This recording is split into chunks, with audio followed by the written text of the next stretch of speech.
Snuffleupagus. What is up, everybody? Welcome to BAF. Hi. And hi. Hello. Hey, what's up, With Gooch? Snow. We have special guest Snow from Barrel Aged Super Chicks. special. What is up, Snow? From Las Vegas. Hello. What's up, guys? And Vegas, baby. Thank you for having me here for my hometown show. yes. We are doing the movie Casino, released November 22nd, 1995. Why'd you pick a movie about keyboards? What the fuck? Oh. That's Casio. Casio. Casio. Wrong movie. My bad. Anyways, released November 22nd, 1995, directed by the great Martin Scorsese. But before we get into the details, we're going to go ahead and do the drink because it's melting in front of us right here. So the drink I picked for the show is a cocktail normally served in a casino. There was 10 drinks at the top 10 drinks, which would be a whiskey on the rocks, a martini, a screwdriver, Bloody Mary, Pina Colada, mojito, cosmopolitan, sex on the beach, a margarita, and a Manhattan. So the drink I picked for the show is Pina Colada. The reason why I picked it is because out of the 10, we've never done this before on the show, so I thought it'd be good for the show, and it's something different. And you've never had one. I've never had a Pina Colada. I might have, but I just don't remember. It's Penis colonics. yeah, as I call it, penis colada or whatever like that. So, but yeah, so we're gonna go That ahead. was the moonshine. Yeah. So I actually got this whole drink here, which is the ingredients we have here is 1.5 cups of ice, a half cup of diced pineapple, frozen, 2 ounces of pineapple juice, 2 ounces of cream of coconut, 1.5 ounces of white rum, and 1 ounce of dark rum, and also a pineapple wedge on the top for, decoration. So you guys ready to try this drink out? Yes. No. Yeah. Thanks. Not at all. Well, you guys suck. All right. I guess I'm drinking it by myself. Nobody we likes ready? to drink Yes, alone. we are ready to try this out. So this is a Pina Colada. You almost said it. Gross. Goop. Skull. Cheers. Rip. All of the cheese. Hater chip. You did a good job. Yeah. You did a really good job. Oh, Yep, that is very smooth. Good job. It's super creamy. You did a really good job. thank you. Yeah. I finally got a cocktail right. That is really good. That's yummy. For my, Good redemption. I think I might have had this before because it does taste familiar. It's definitely one of those drinks that you don't really taste the alcohol. So when you have a lot of these, you'll just get fucking flat out drunk. So I mean, are you guys you guys had this many times? Many times. Yeah, so many times. yeah. I figured you would, but What the fuck is that supposed to mean? because you love tropical drinks. Yeah. Yeah, Well, I wouldn't call you an alcoholic. You're a mermaid. It makes sense. All right. I'm only down a bottle of wine, a large ass margarita, and now the pina colada today. Let's go, bitch. Good job. Way to cut it down. Yes. I know. I'm trying. Oh man. Don't chew into the fucking mic. Sorry. Do we gotta invoke the claws? I'm sorry. Just seeing your gagging. beard covered in white. And the same thing with you. Was it me too? Oh my god, you're licking it off of your mustache, man. Oh shit! All right, so who wants to go review this first? Ragnar, how about you? Sure, I'll give it a twofer. Awesome. You did a good job with it. Thank you. You didn't Thank fuck you. it up. You didn't fuck it up. No, I Oh, didn't. that's No. tasty. And I didn't use pina colada mix. I did this. I was half expecting you to fuck this up. I was hoping Honestly. I wasn't. I mean, Yeah. honestly, if anybody could, it would Yeah. be Ron. Yeah. Yeah. Goot. I mean, honestly, it's a very simple drink, Thank you. to make. Well, But you did a good job with it, though. well, like I said, I think the easier way of making it is pina colada mix. Yeah. But Yeah. I actually went the route where coconut cream, and I did the white rum and the black rum. I did Kraken, by the way, for the black rum, and I did Captain Morgan's white rum for that. So, Goot, what do you think? I did the same thing. I made sure I follow the instructions to a T. A dark Kraken and the white silver round from Captain Morgan. This is definitely 2 thumbs up. I don't really experience much of this kind of stuff, or this drink kind of wise, but I mean, it's fucking 2 thumbs up from In here. West Virginia, you don't get the pina coladas in West Virginia. No, No. there's nothing around me. Just shine. Yeah. I will all you gladly gotta take that over there. There's nothing tropical in West Virginia. Yes. So you give it a 2. 2 thumbs up. Awesome, Goot. All right, we're going to go ahead and go over to Stu. What do you give this? 2, absolutely, no question. And I actually, It takes me back to my childhood. Your childhood? Yeah, it absolutely does. My dad used to make pina coladas for my mom all the time, and my parents raised me to respect alcohol. They're like, we know you're gonna fucking drink and shit like that, so they exposed me to alcohol at a very young age. Regularly would provide alcohol for me, like this way. When you have opportunities, you're not overdoing it just Yeah. because. Right, All right, right. So I grew up drinking pina coladas Yeah. all the fucking time. Yeah. And it takes me right back. awesome. So it tastes, I'm so proud that it came out great. That's awesome. So 2, all right. Never gonna Snow? hear the end of this. All right. No, I'm not going to say a word after this. Bullshit. It might be my Bullshit. Denny. It might be my Denny's nomination for my drink. So I might You put got a this show one. to talk about. Oh, that's true. Snow, what do you think? So I have had many pina coladas, and this one is extremely creamy. You've got a really rich flavor going on. I think you did really well, and I'm going to give it a 2. Thank you. Awesome. I'm going to plow through this really quick and ask for a refill. Well, we don't have any more pineapple chunks, so I'm You going to fucking fucker. it used it all. I mean, it was a little bag. That's just a tease. I mean, I can give it to you, but it'll just have pineapple juice. It'll have the ice and everything else. So I won't have the pineapple chunks in there. But, No, you did a good job. It's great. Thank you. I give this a 2 for myself. I'm unprepared to the show. Hey, I made enough for the review. For So one there we round. go. For one round. Well, damn it. I'm sorry. You're making me feel bad. Fuck. Anyways, I'm going to give this fucking 2. This is good. I think I have had this before, but it would have been a long time ago. And the coconut and the pineapple are just a perfect mix. And the smoothie feeling in the drink, fucking great. And the little wedge to chomp down on with it, it's great. It's 2. This is fucking great. So I'm glad it turned out great. This is fucking awesome.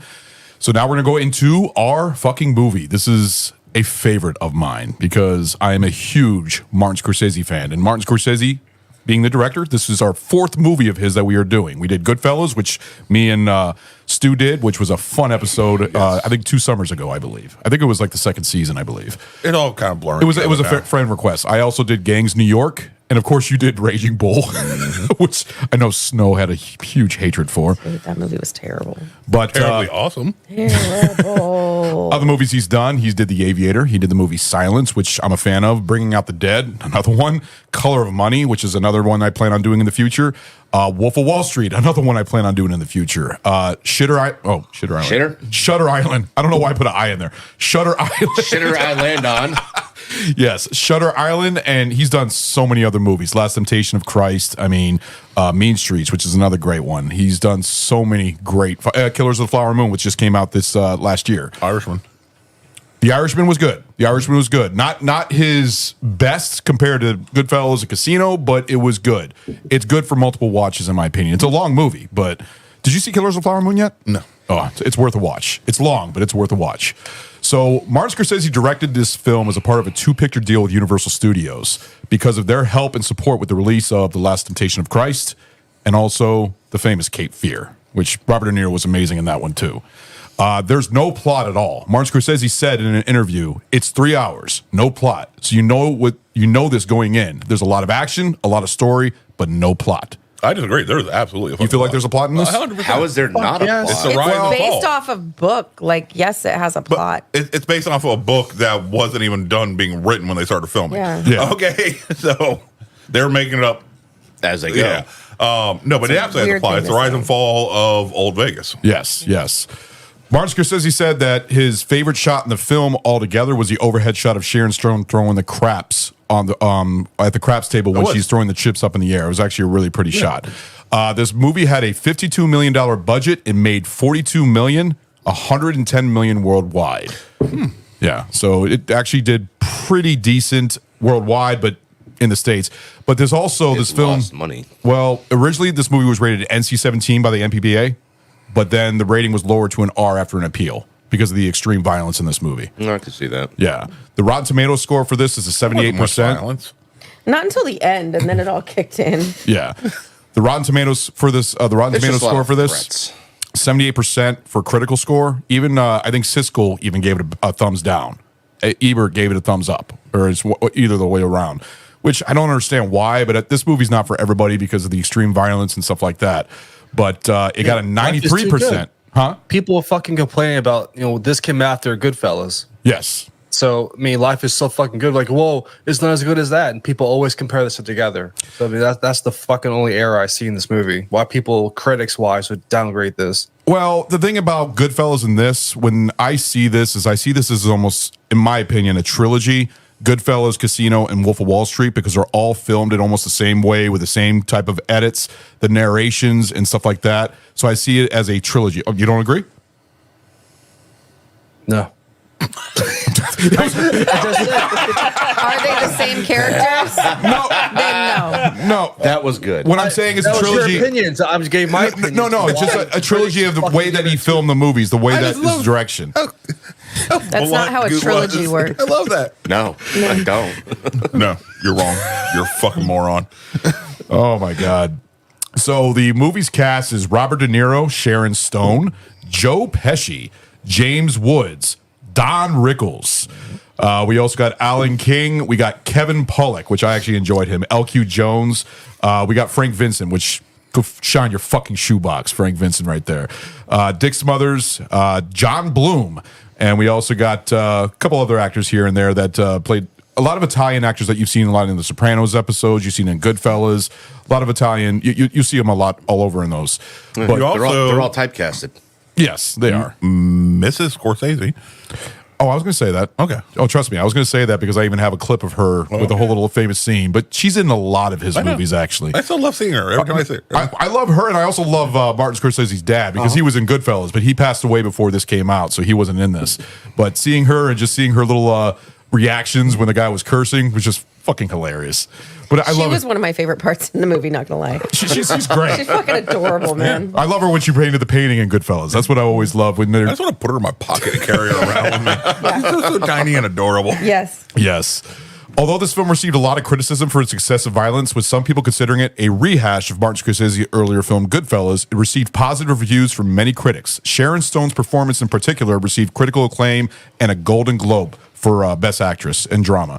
Academy Award nomination also for Best Actress. She got nominated, she didn't win, but that was her only nomination she's ever had. The film was a worldwide success. Now, there's another actor in here that is in this movie, Nick Mazzola. He actually is the blackjack dealer, and he actually plays in a lot of Vegas movies. If you've seen Vegas Vacation, he's one of the blackjack dealers in that. He was also in the movie Rain Man. I'm sure you guys have all seen Rain Man. So the other, let's go ahead and go into the movies that came out around the same time. So a lot of good ones here. Ace Ventura, When Nature Calls. Okay. We also have Toy Story, which the first one I consider a classic, yes. GoldenEye.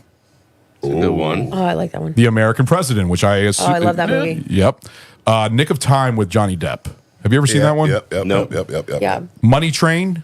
Oh, It's a good one. Yes, and then Fair Game. Okay. Yeah, so a lot of decent films that came out around that time and everything else. So, okay, we're gonna go ahead and take a break, and we will be right back. No, we won't. What? Hey, having a hard time trying to stay up, trying to record these podcasts late at night? Or are you up late, working, driving trucks, working in the shop, trying to provide for that damn family of yours? You need coffee. Well, let us tell you about this one company we got right here. It's called Coffee Bros. Now, they got a very select blend of different roasts: light roast, medium, dark, espresso. Now, each one of these has its own flavor profile. These two brothers from New York made this amazing company with an amazing coffee that you could order online. So you just had the espresso roast. Yes. And did that thing wake you up? I couldn't go back to sleep. Oh, man. It was smooth. It Nice. had that nice chocolate taste to it. You can just taste the chocolate. And it doesn't give you that bite like other coffees do. Or bitter. No, definitely not bitter at all. This is smooth, sweet, aromatic. This coffee here will absolutely wake you up when you need it to. The coffee here is dedicated to freshness, quality, and consistency. Use the code BAF10 to get 10% off your entire order. The link for the website is in our show description. And I'm telling you guys, it's worth it. This coffee keeps you awake, especially for the late podcasting that we do. Yeah, it's very much needed. Try out Coffee Bros. Coffee Bros! All right, guys, we are back with the show for Casino. So, the big question of the day is, when was the first time you saw this movie? Did you guys see this when it first came out? Any of you guys seen it in the theater at all? When it hit No. VHS. Oh, VHS? Yeah. It was probably VHS. Yeah. Most likely. It was a few years ago. So you didn't watch this when you were younger. This is just within this last couple of years? That's 5 years, I think. Because I watched it. Goodfellas is a legend, a top tier, upper tier movie for me. That's rewatchable every year. Yeah. Casino, I didn't watch that 5 years ago. Okay. That's how I watched it on DVD. Snow? I honestly could not tell you. I really couldn't. I don't know if I saw this in the movie theater, and I don't know if I just saw it. It was probably required viewing in school. Where That's she what I'm was. saying. Like Being in Las Vegas. History lesson. when I History of your town. I'm hometown. I born and raised in Vegas. I used to go to the movie theater twice a week. Yeah. If not more, because I was every single weekend I was at the movies. Yeah. So I honestly could not tell you when the first time I saw this movie is. The first time that I saw this movie was basically I'm guessing Laserdisc in my dad's living room. Laserdisc. Yeah. Oh, wow. Yeah. The first time I saw this was back when I first saw Goodfellas. That's when I started to really enjoy Martin Scorsese's work, and I wanted to go see every other movie that he did. So that's how I saw this one. I remember I went and looked for Cape Fear. I went and looked for Mean Streets. I went for all that. So I saw this probably within the same year of seeing Goodfellas, which was probably in the late 90s, probably around that time. But when I saw this, I fell in love with it. I was like, this is fucking great. And it reminds you a lot of Goodfellas, just the way that it was filmed and everything else.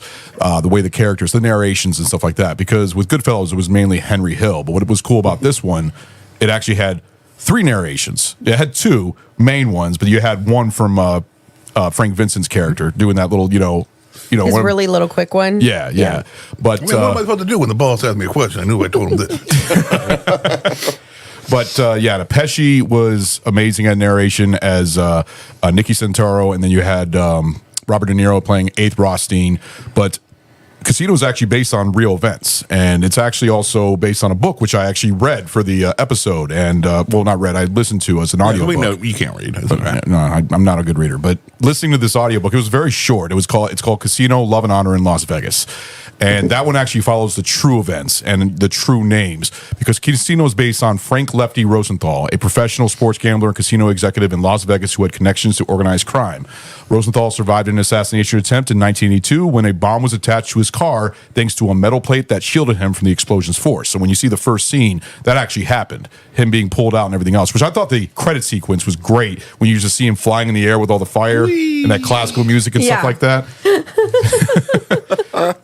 And after the events depicted in Casino, Rosenthal moved to California and won a court ruling to have his name removed from the Black Book before passing away in 2008.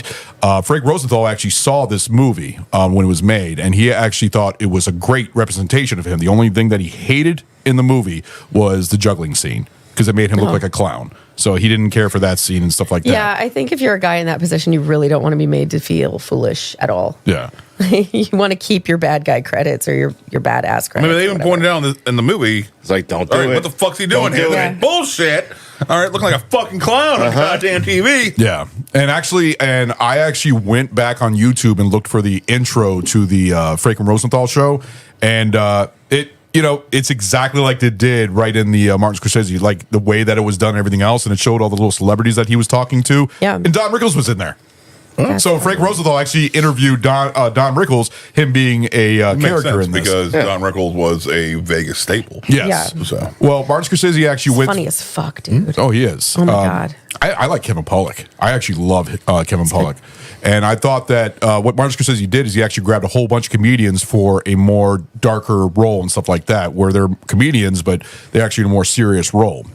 The movie was filmed entirely in Las Vegas Valley. The casino and office scenes were filmed in the famed Rivera Hotel and Casino on the Las Vegas Strip. And the driving scene in the beginning of the movie was filmed on Fremont Street in downtown Las Vegas. Do you know where that's at? Yes. Yeah. No, that's what I'm saying. I don't know anything about Las Vegas, Yes, so tell that's us the about old that. part. Well, that's the old part. Fremont Street is the old part of Vegas. It's where it originally started. Yeah. The Golden Gate, which is the first, it's the oldest hotel in Vegas right now. It was built in 1907. Yeah.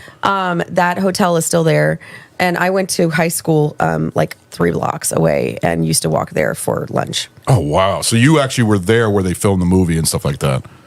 Yes. That's awesome. Fremont's where they got the arch. Now, Yes. Right. Yeah. Yeah. What the scene?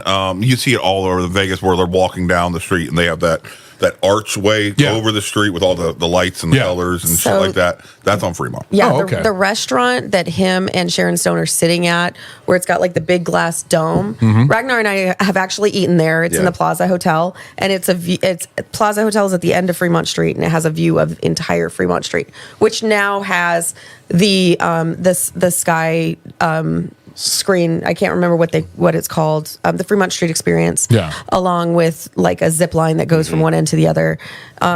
Which has a weight limit. I mean, you So would you're want screwed. There are so many people there. You I don't know. want to go splat. You don't want to go splat. I'm in. But Fremont Street. So if you've never been to Vegas, there's two sides. There's many sides to Vegas, but there's really two distinct sides to the hotel scene in Vegas, Right. and one of them is the Strip. And one of them is Fremont Street. Fremont Street is like Bourbon Street on crack. Right. It's a lot ins- better than the it's- actual strip itself. It's fun. It's Yeah. it's a whole different experience. I is. personally love the Strip, but you have to do Fremont Street because it is a really it's interesting. Yeah. You never know what you're going to see. I got to take pictures with the assless members of KISS.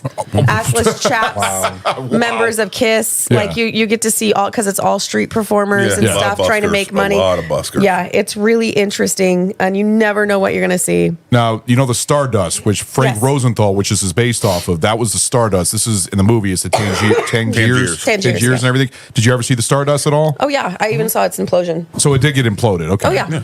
Yeah, so Lots of it. a lot. So most of the older, because they even said it in the end of the movie, where a lot of the old ones, and then it turned, so Las Vegas Vegas- turned more into an amusement for Vegas is really all about renewing, rebirth. They don't keep anything. Right.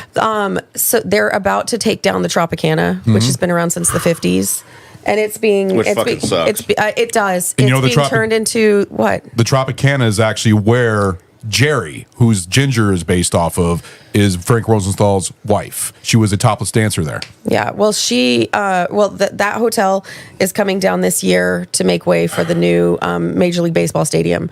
So now they have the Raiders Stadium on one side of the Strip next to the Mandalay Bay, and then right across, and then they have the hockey arena, Yeah. which is also right there, and then straight across the street on the other side of the Mandalay Bay, where the Tropicana is going to be the new Major League Baseball stadium. And there's no fucking parking. Like right next to that is the airport. Right. Like that's the really bitch part about it. Like everybody walks everywhere there anyway. Mm-hmm. But a Vegas block is way different than any other block you've ever been to. Absolutely, it is. You've been to Vegas before, right? Multiple times. And Yeah. you've been to Vegas. Yes. I'm the only one that has. Good. Have you been to Vegas? No. Oh, okay. Well, it's funny because having grown up there, and people will be like, "Oh, where's this hotel? Where's that hotel?" Oh, 1 block that way. Yeah. And they're like, "Okay, like a block is like a mile in Vegas. Yeah. It's not the Like same thing 45 because minutes you've later, got three you're still or walking. 4 hotels. Really? Yeah. You've Wow. got 3 or 4 or 8 hotels between blocks. Yeah. But growing up there, you don't think about it. You walk. I used to walk to work. To the Strip, which was miles and miles, and didn't care. But it's just you get similar used to it. living in being a regular person in New York City. Okay. Yeah. Where, all right, to us, walking that distance, you Yeah. have a lot of emptiness, a lot of nothingness and Yeah. shit like that. Yeah. But when you have constant There's life stimulation everywhere. around Yeah. you, Yeah. the Right. walking goes so fucking quick. I Yeah. can't tell you how many times. Except I've when walked it's back July, yes. and it's 100 degrees at midnight. Yeah. Walking Then back and forth on the Strip from one end to the other. Yeah. With carrying my alcohol, and then Yeah. as I'm, this one's about to dry. Let me pop right into here, top it off, and go right back on my fucking you got walk. your yard-long margarita All right. walking down the Strip. Yep. You top it off at Treasure Island, walk back down the other way. Yeah. which is now the TI. The Mirage is going away. It's fucking sucks, dude. Wow. So there's a Fucking lot of sucks, changes dude. over there. That's crazy. The volcano's gone. They're going to be either gone or going away. That was in the movie, I believe. The volcano is super iconic. That Yeah. came up in the late 80s or early 90s, and now it's going away, and it sucks because to me it's very iconic Vegas Strip. How about the Sphinx and the Luxor? the pyramids? Because Yeah, that's the Luxor. I used to Still work there. That's still there. that's still there. Yeah. Okay. I do want to see the Sphere just because. That thing looks cool as fuck. Exactly. I remember And it you is sent me a shit show. I remember That's you what I sending me. hear is that it's It is fucking- a shit Yeah. show. It is cool as shit. You saw It it from is like your enormous. hotel room, didn't you, or something? Or no, from your No, from a car. Like it's just Oh, there. okay. Yeah. But it is enormous. It was when they were still putting it together. Yeah. But it's retardedly huge. And inside they used to have that concept at Caesar's Palace. Yeah. It was called the OmniMax, where it was the domed theater. Have you been there? Yes. It was amazing. Yes. When they took it out, it sucked to put the Coliseum up. Yeah. Like the Coliseum is a cool venue, but Yeah. the OmniMax was amazing because you would literally lay back like this in your seat, horizontal, to watch movies, like nature movies or whatever the fuck. And that's the same concept that they have at the Sphere now. Yeah. Except you're vertical, so it's like that. Except on the outside of the Sphere, it's also got LED screens. So they project images on the outside, which is causing car accidents. Jesus it's a Christ. huge major distraction. Yeah. You're flying in, there's a giant eyeball staring Yeah. at you Yeah. on the plane at McCarran. It's crazy. Didn't they have didn't they have the Eye of Sauron on that thing one They've point? done all kinds of, and it's hackable. You can actually, I heard about that. yeah, you can hack it and put whatever you want. Some guy did I think what he did is it genitals. Oh or my something. God! Yeah. Really? So a big set of balls. on that thing. Because there's a thing where you can like buy an ad time. Yeah. And he inserted his picture. Yeah. And it popped up on there for like an hour or so.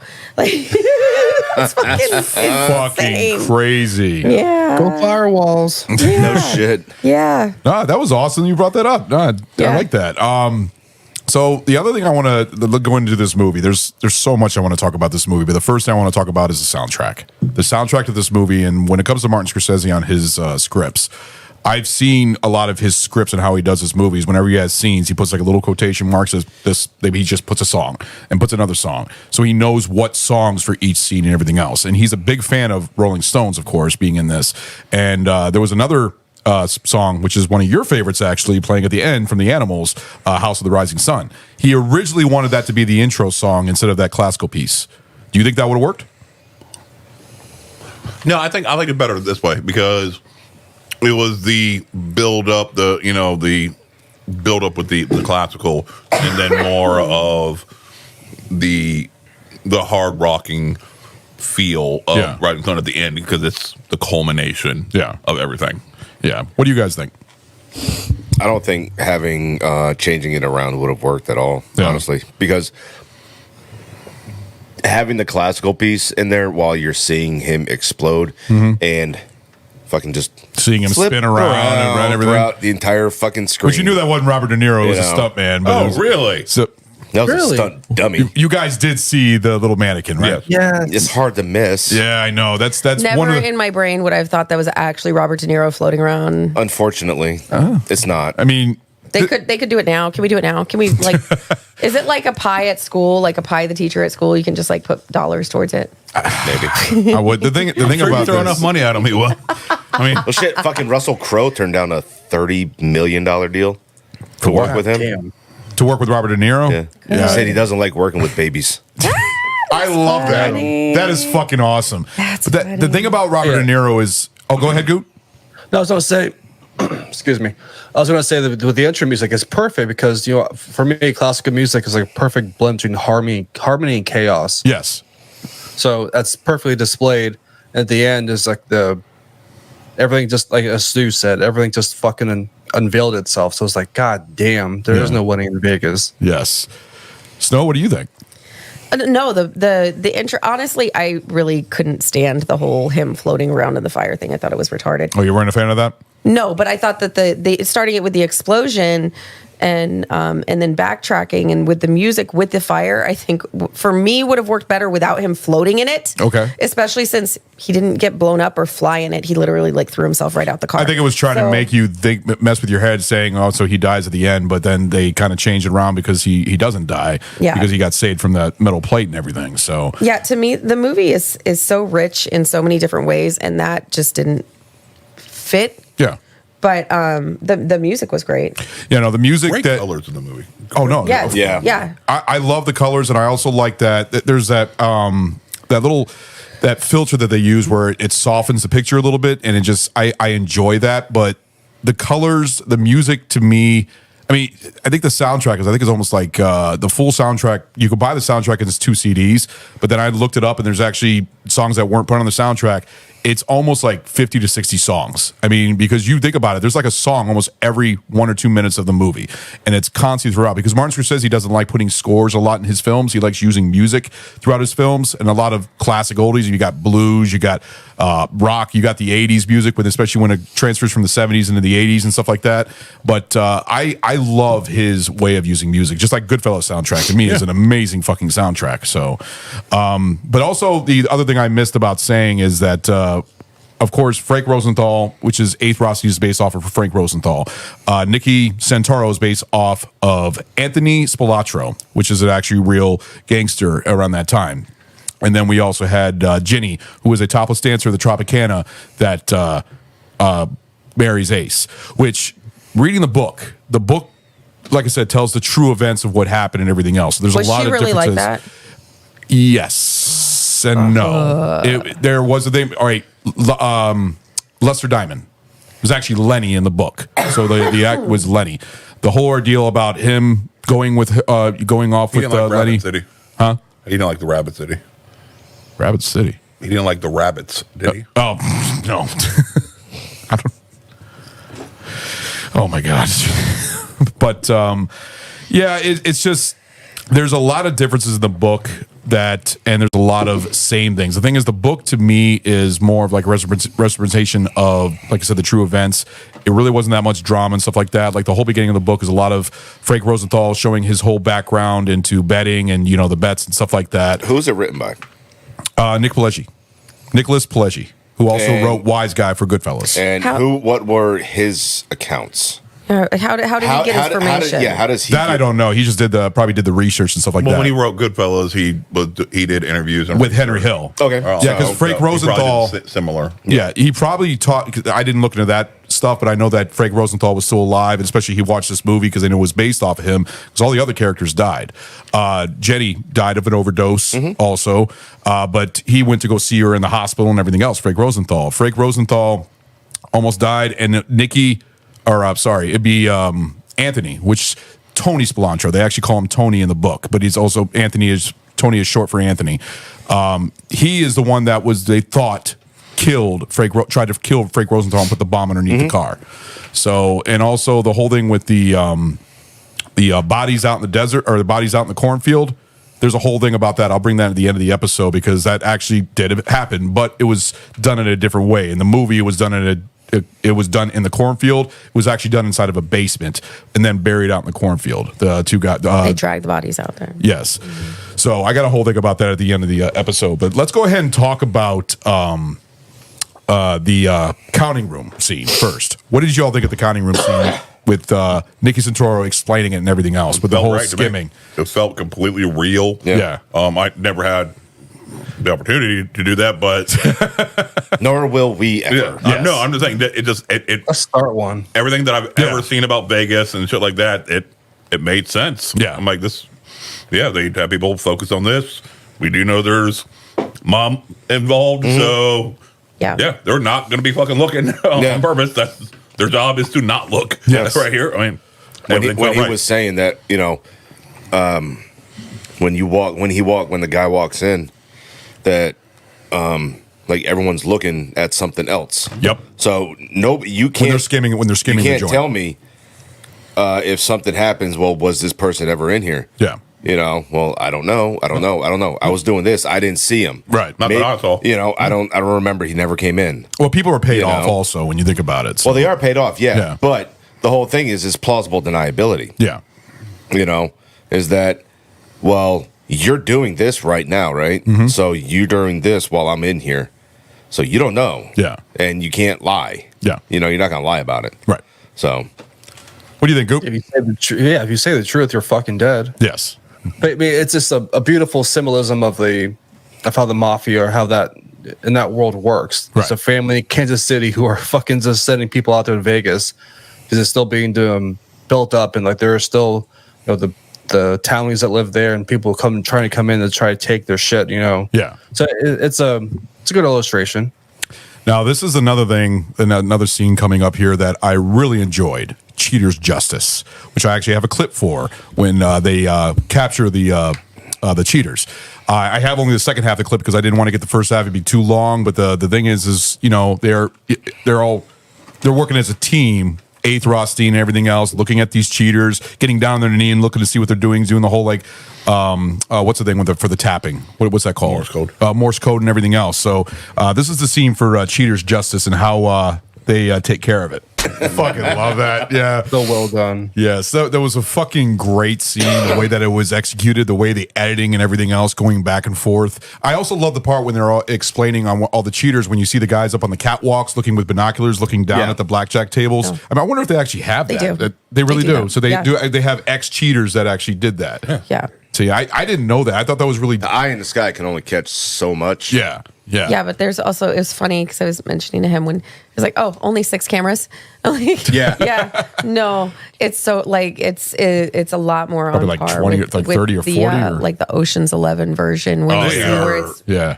there's so many. Yeah, there's it's hundreds. every 5 feet you have a camera in the sky.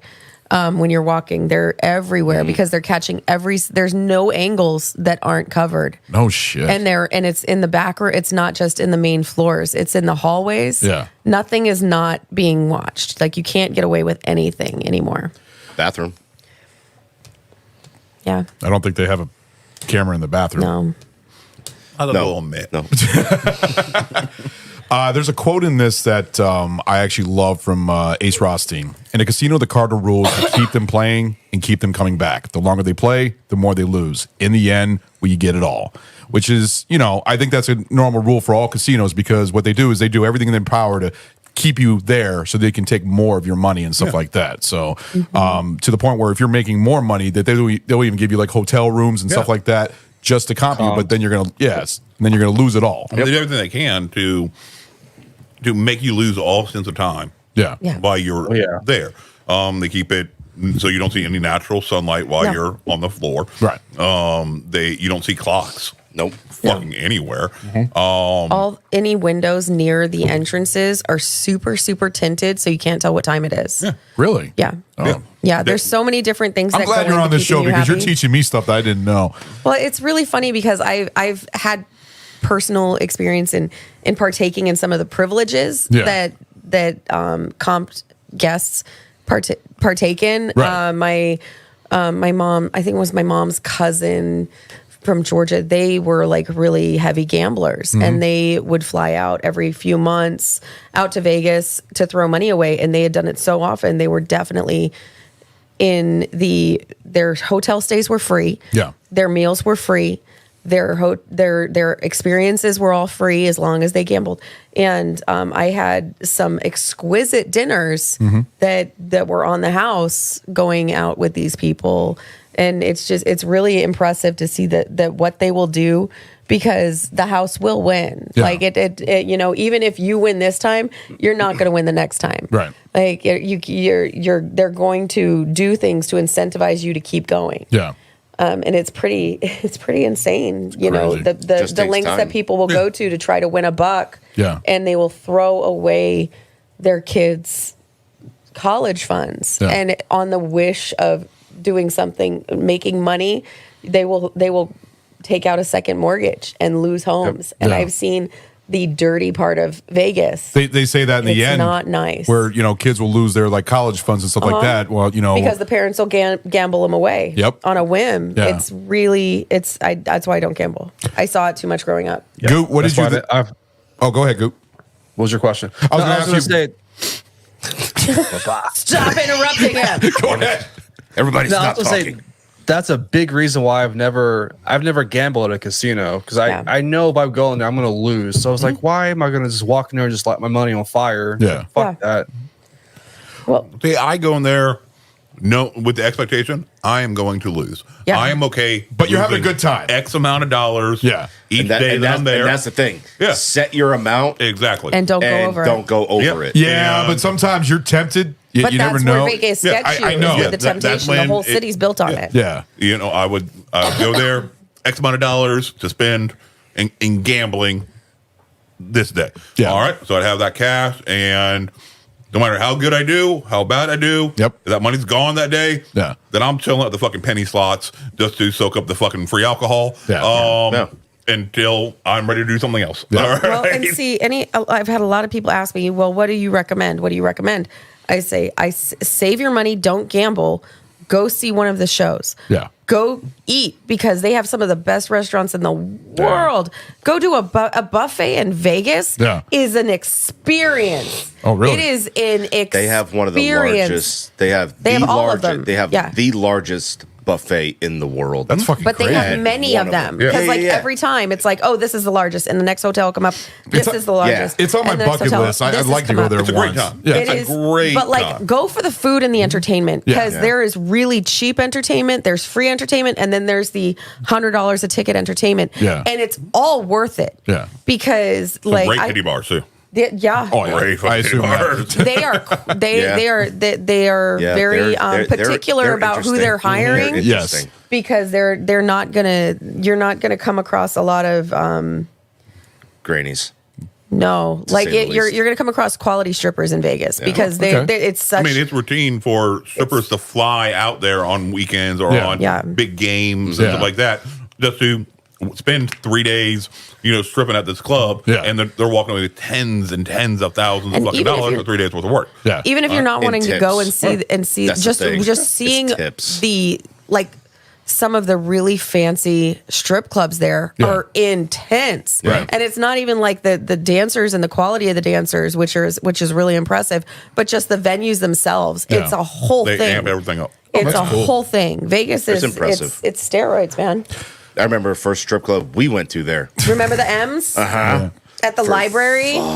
Yeah, that was a super off strip place. Yeah. And this bitch, oh my God, I don't know how she was able to walk. They were huge. Yeah. They were Her fucking tit, she had. huge. Are you talking about the ones that are like basketballs, basically? No, they were bigger tits. than Bigger. that. No, they Oh, were like, she was like out to there. Yeah, I know It what you're was talking about. Like insane. where they go like overkill. She said, we even asked her when she came over, we asked her and she said M or triple M or something something like insane. that. It was really crazy. I looked Like, at I'd never her. I even was heard like, it. "Save me." Those things will fucking kill you, dude. Yeah, if they bump into you wrong, you're going to have a concussion. Yeah. You know? Yeah. Those things You are ever very go to heavy. Reno? Break a rib.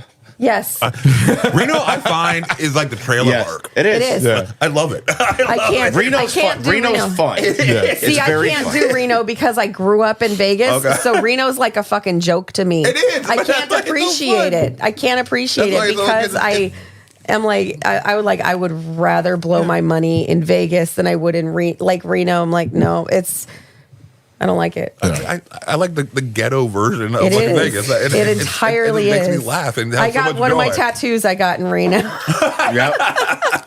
All right, so we're going to go ahead and talk about Nicky Santoro, Joe Pesci's character, which I assume everybody here is a Joe Pesci fan. Seriously. Little guy. Yes. Joe Pesci bore some natural resemblance to Tony the Ant Spilantro, upon whom his character was based in makeup. He looked even more like Spilantro, so much that according to Pileggi, when Pesci entered the casino where the movie was being shot, some pit bosses who had personal dealings with Spilantro almost fainted. So they even had the whole white thing on it. That was actually because I saw pictures of their. I did the research and saw the pictures of the real characters and stuff like that. The Frank Rosenthal looks nothing like Ace, but these Tony Spilantro and Nicky Santoro almost split image. I mean, it was perfect. Yeah. In casting, he was even short too. So the real character was short. On the 4 movies that Martin Scorsese directed, Joe Pesci has been other 3: Raging Bull, Goodfellas, and The Irishman. This is the only one in which Pesci did not receive an Academy Award nomination. Do you feel like that's weird? Because I think do you think his acting was over the top, or you think his acting was? I think it was fine. It wasn't anything special though. You don't think it was special? No, I didn't think it was special. Okay. I think it was fine. What do y'all Yeah. think? When Talking about when he's Pesci? paired with De Niro, For this role? yeah. Well, I mean, he won the Oscar for Goodfellas. No, he did, but he never. This was the only one from Martin Scorsese where he didn't get. He got nominated for Raging Bull too, but he didn't get nominated for this one. You can't win them all. Oh, that's I mean, true. what are you up against? You also have to look up what you're up against that year. They That's only true. get 4 or 5. But So what would you it's- feel his acting? Do you think his acting was good though? Like he Yeah, did of really course good on it his was. acting. It was Of course it fine. was. The magic with him and De Niro. There's something with those two. When Yeah. they're together, it's fucking magic. Which any of you guys seen The Good Shepherd? No. No. It's a movie directed by Robert De Niro, actually, but it's got Matt Damon. It's actually got Pesci in it. Matt Damon. Yeah, and it's about the birth of the CIA or something like that. It came out. Oh, wait, hold on. I may have. That's I That actually, sounds familiar. Yeah, and it's got Pesci in it. I've never seen it. I was wondering if you guys ever seen it. So apparently it's very long, but it's good, but it's a little over Is it long. longer than this? Well, this is exactly Oh, 3 yeah, hours. yeah. Is that a decent movie? I enjoyed it. It's better than mediocre. Yeah. Is it great? No. Is it good? Yeah, it's good. Good. You seen it? No. Never heard. Okay. So I have a quote Bless you. Thank you. of the craziness of Pesci with the pen. I thought he pulled the role great in this. Well, he in this did a movie. very good job in it. And a lot of the stuff that he did was ad lib. Him and De Niro both were ad lib when they were both together. Yeah. So I actually have a great scene out in the desert that's a clip of them arguing. It's one of my favorite scenes in the movie. And you just them going at each other. It's all ad lib. That wasn't scripted at all, which I thought was very professional and just amazing how they did that. Well, how many films have they done together? Honestly, like they've had a this lot point- of to that time to point work You- work together. Okay, they did Raging Bull. They did Goodfellas. They also did Once Upon a Time in America. I don't know if you guys have seen that. It's a Serge Leone film. Nope. It's a gangster film. It's even got James Woods in it. Stu, have you seen that one? Yes. Once Upon a Time in America. Very good movie. Very long too, about 4 hours long. But it's released I think in the early '80s or so. But it's almost like a kind of a Godfather type movie. It's a very underrated movie, but it's Serge Leone is a very, good, the bad, and the ugly and stuff like that. Very dark, it's like takes place in like the 40s and 50s and 30s around that time with gangsters. It's worth a watch for one time. Then you got The Irishman and then The Good Shepherd. No, before this though. Before this. Before this movie. Well, I'm just meaning So- in general, like their catalog together. No, I know. It's very, very hard. No, it's very reason I large. say before this is because if that whole scene is ad libbed, Yeah. then the chemistry between those two would have to be pretty fucking spot on for that to work. Yeah.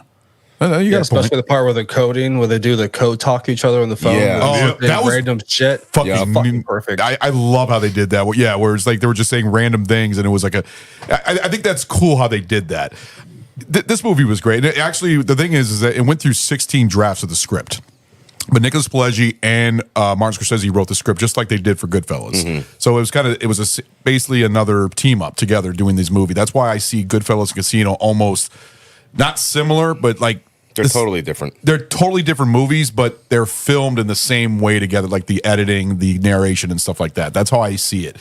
Yeah, the way they're shot and the few other things that are in it. The tracking shots, I the can see music. that, yeah, but- that's why I see Wolf of Wall Street almost like a more newer version because it's almost the same way. Also, Yeah, but they're not like you were saying before though that they're like a trilogy. No, not a trilogy as like all related, but basically all the way that they're they're similar filmed. in the way they're shot. Yes, that's how I'm saying that. In a kind of like a Martin Scorsese trilogy, not a character trilogy, but like a director trilogy in a way.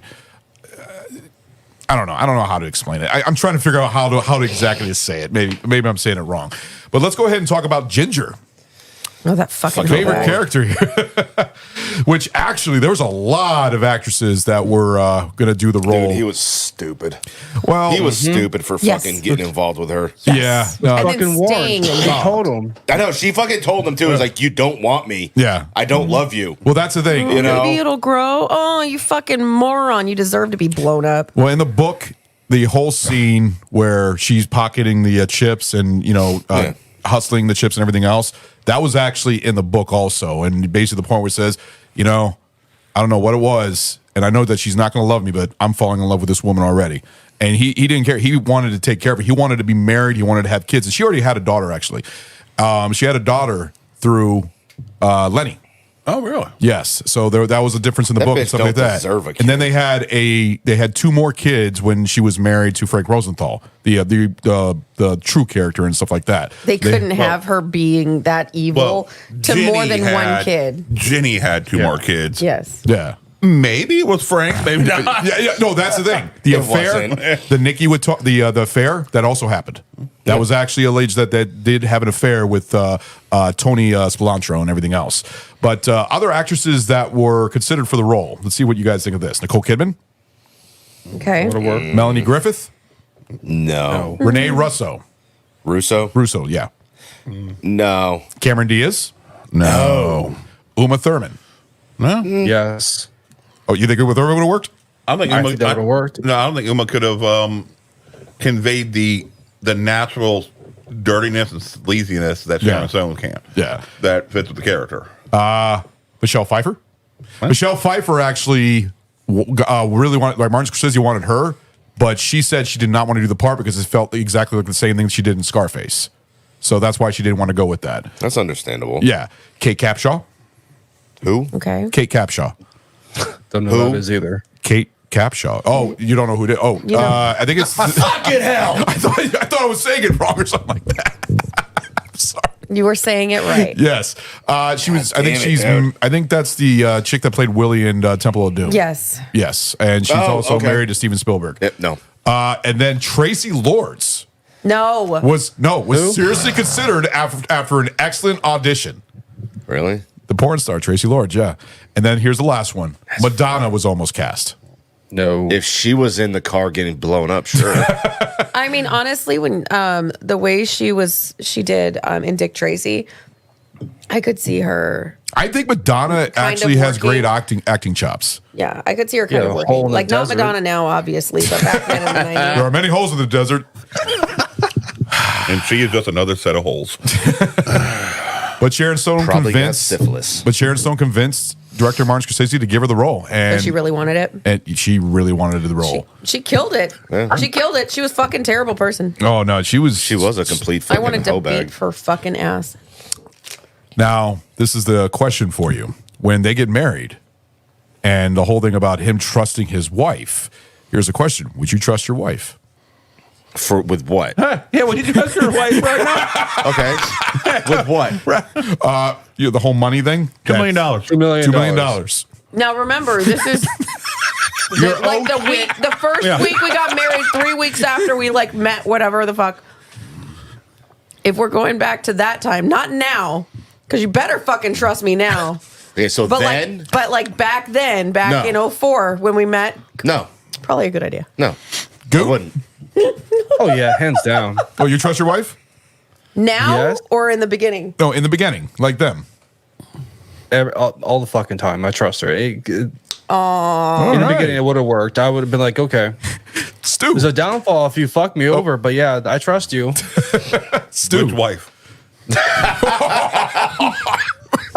The one Okay. you has now. The one you What? had. The one I have now? Absolutely, of course, 100%. Never distrust.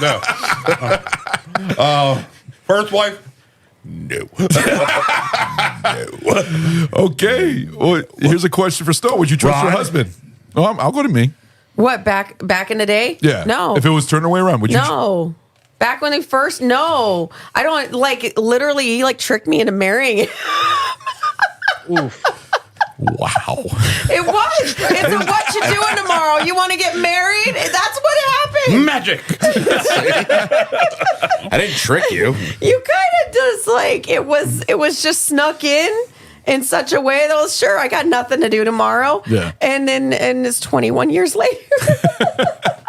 So now 100%. Then I mean, maybe. Yeah. I don't know. I can't say yes. I can't definitively say no. Yeah. You said no. Why are you judging me? I'm not. I'm just saying. You're telling me that I coerced you. And, You fucking admitted you have. You didn't ask me to marry you. You're right, Yeah, I did. You didn't ask me to marry you because didn't you ask didn't you. want me to say no. yeah, exactly. See?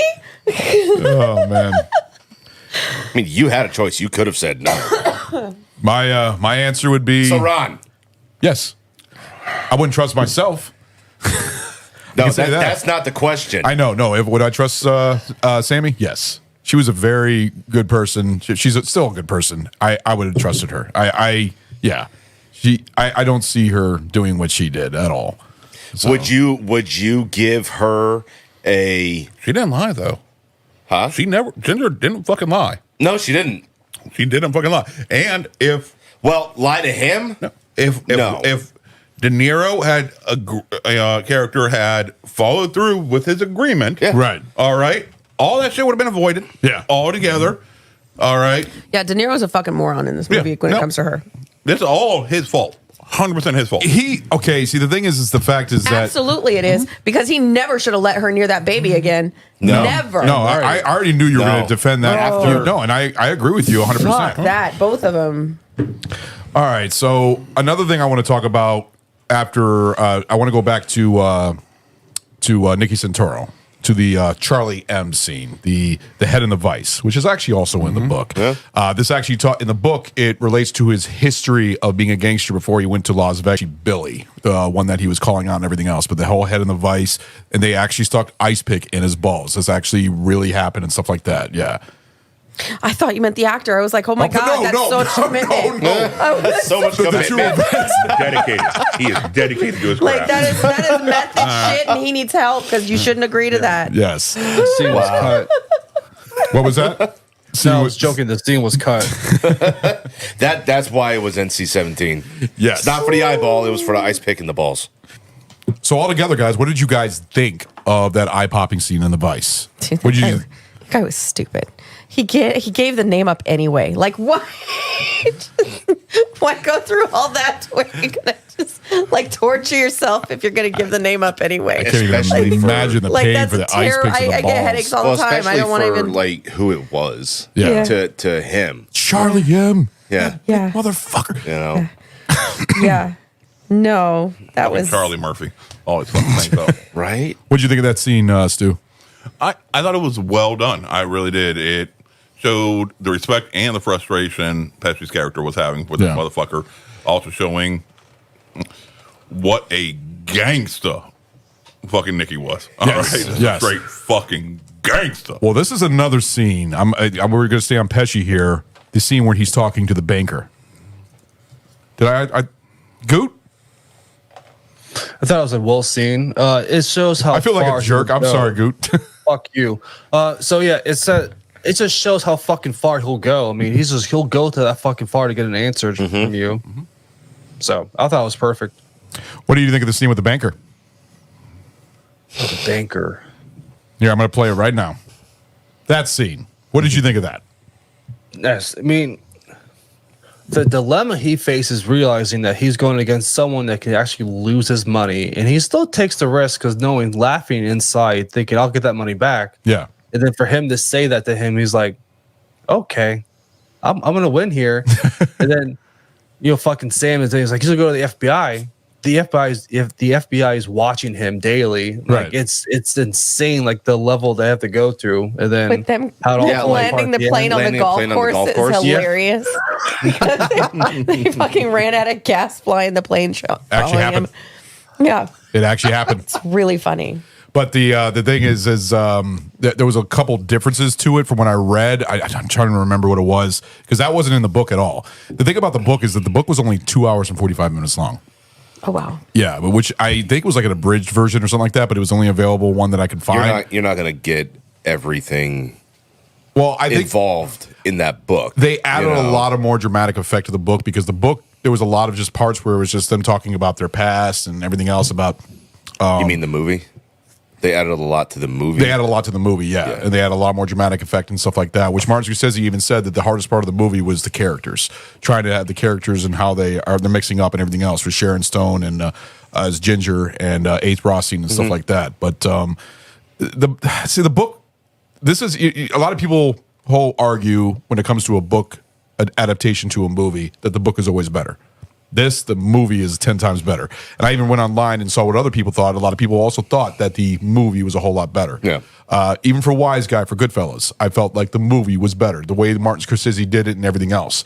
But then there's also things where the books are better than the movie. I mean, I think you would say that some books are better than the movie. They are. Yeah. They are. The books, honestly, it really depends on the book itself and the movie that it's portraying. Yeah. Because I would say maybe 95% of the books that are movies that are adapted from books, the books are better because you get a lot more fucking detail. Yeah. Excuse me. In the book itself than you do in the movie because you're very time constrained. Well, that's the thing. They're really. Oh, go ahead, Goot. No, the thing for me is like I when people make that argument, I love to say I love watching the movie first and then reading or listening to the book because I can see the characters and I can see. Agreed with you on that. Yes. What is taking place, and like it's more visual for me. It's And more it's not fun going to piss compare you and off like contrast. it will going the other direction. Yeah. Yeah, exactly. Fucking right. Well, the thing about the book, like I said, the book was going over the real characters the real life characters and the names. But when you were listening to the scene, especially the scene where he was falling in love with her just by her, when she was hustling the chips and everything, I was just seeing that scene. I was even hearing that music, that song that plays in Dirty Dancing, I believe, the playing in the background. I was just listening to that in my mind as I was listening to that scene in the book, which I thought was really cool. So that was actually really cool that I already watched the movie. Like I said, I've seen it a million times, but reading the book afterwards, because I think this is the first time I ever did a book-to-book movie comparison. I'm planning on doing it for Starship Troopers, and I'm going to try my best for Troy, but we'll see how that goes. But You're going to read the Odyssey? You already said you would. You committed to it. I'm reading. Are you reading the Iliad? I'm trying. No fucking way. I'm going to try. You committed He to said it. he's gonna You read said the you were Iliad. doing it. I'm going to listen to it. I'm not listening to the whole fucking thing. I'm listening to the scene with Troy because it's multiple stories. So I'm listening to the Troy sequence. You got to remember something though. Was that just because it has the Troy section in it, everything is together. So, well, I'll try my best. What did you think of the banker scene? I thought that was a fucking great scene, honestly, because it shows two things here. It shows that Nicky is very calm, Yeah. but he's very unhinged, Yeah. and I don't know if Charlie knew who he was getting in bed with. Right. Honestly, he may have had an idea, but he may not have known, but it also shows that Ace, Yeah. he's a fucking pussy. He is. He is. He is, And he has a lot of people do the dirty work for him. He doesn't like I take care said of it. before, Yeah. you never see Ace get his hands dirty in anything. And that was during the pen scene. Yeah. He doesn't get his hands dirty for anything. No, even the part with Lester Diamond, which Yeah. actually we're going to have that clip. There's a scene at the end of that, which is, I don't believe it's on my clip, where you hear Lester in the background saying, "Why did you do it yourself, you rock-ass cocksucker," or something like that. Because he has Like, other people if do that's yeah. my wife, You would take care of it yourself. you're buried. Yeah. Yeah, exactly. I have no issue for that. Yeah. Yeah, they're both. It's a yin and yang. They grew up together. They're friends together. But in the mob world, right? If you're not Italian, Right. You're not made. yeah, you're nothing. Yeah. Even in Goodfellas, right? When fucking Ray Liotta and Henry Hill. De Niro's character, right? It's Tommy. They're half. Jimmy Conway. Yeah, right. They're not full-blooded Italian, Right. right? So they'll never be made, and they are made to know that daily. Yeah. You Jew motherfucker, you Irish prick. Yep. They let you know. Yeah. And like they grew up together, so you Jew motherfucker. Right. All this, that, and the other. Like, Yeah. dude. Like I get, if you grew up together and you're friends, but goddamn, man. It's a term of endearment. Yeah. Jacob. Okay. So calling a fucking Hold it. No, never mind. Call it. Oh, he knows. Jamie, can you hear me? Yeah, we can hear Spicy you. boner. We can hear you. Okay. I thought what he did he said it say? too. What did he just said it too. What? Did You you said- just say it? Yeah, you said It sounded no. like Did you you just did. say, Stu. can you hear me? But not Stu? Yeah, you said his name. It sounded No, I like Stu. didn't. Can you hear me? No, I said, can you hear me? Then I unplugged. I was like paranoid. No, I no.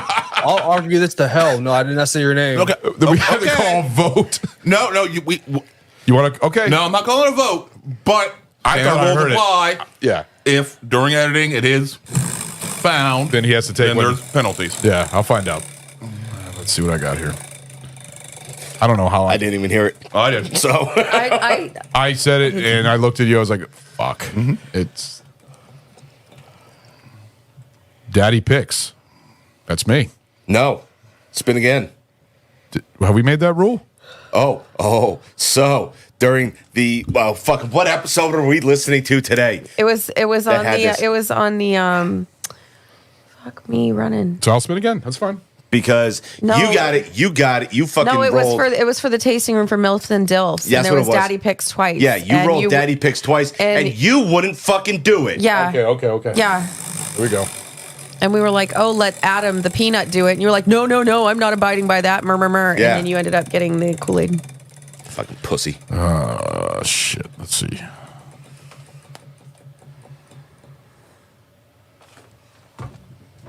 Yep. Self-destruct. Yay! Can I have Everclear instead?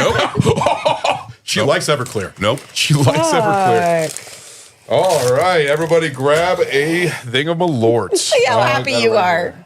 Go ahead. I like Malort now. Go ahead. I really like I don't Malort. have them. No, just pass me over there. I'm gonna let you do it. I'll let you pour all the shots. Would you rather take that, or would you rather take the Peat Monster?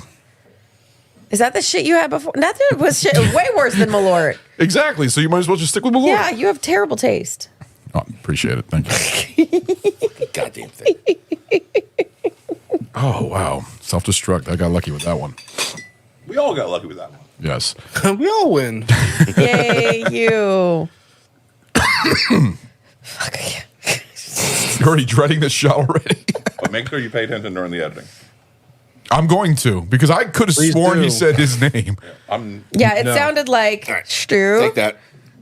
Can you hear me? That's what I heard. Yeah. Well, it'll be in the Bloodsport episode if that happens. It was, can you hear me?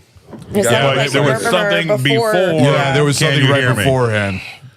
All right, guys. Let's- Cheers. Self-destruct. Prost. Spicy donuts. No spicy. You're stupid. Shit. For the win. God. Oh, no, explode. Don't swallow. Sweet tart, jelly bellies, and Malort. How do those taste? I brought nerds just for this, just in case. All right. Now we're going to talk about the scene when Ace confronts Lester Diamond in the diner, which is actually, I think of that scene of him confronting Lester Diamond, which, by the way, James Woods, when he heard that Martin Scorsese was interested in working with him, Woods called Scorsese's office and left the following message: anytime, any place, any part, any fee. That's how bad he wanted to be in a Martin Scorsese flick, which I thought was pretty cool.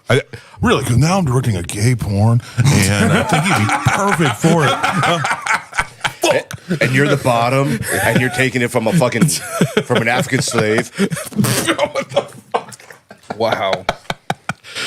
No, but seriously, what did you all think of that Lester Diamond scene with the with Ace? And It fucking hurts to see because he fucking says all that stuff to try to threaten him. Then he fucking puts money down for him to take it. It's like, what the fuck is wrong with you? Yeah. yeah, It fucking hurts me to watch it. It's just painful. well, the fact that Ginger keeps going back to him, especially during their wedding, and that actually was also in the book, basically where she actually was calling Lenny, and Frank Rosenthal walking up to her says, "Well, that's the end right now." That was actually in the book also.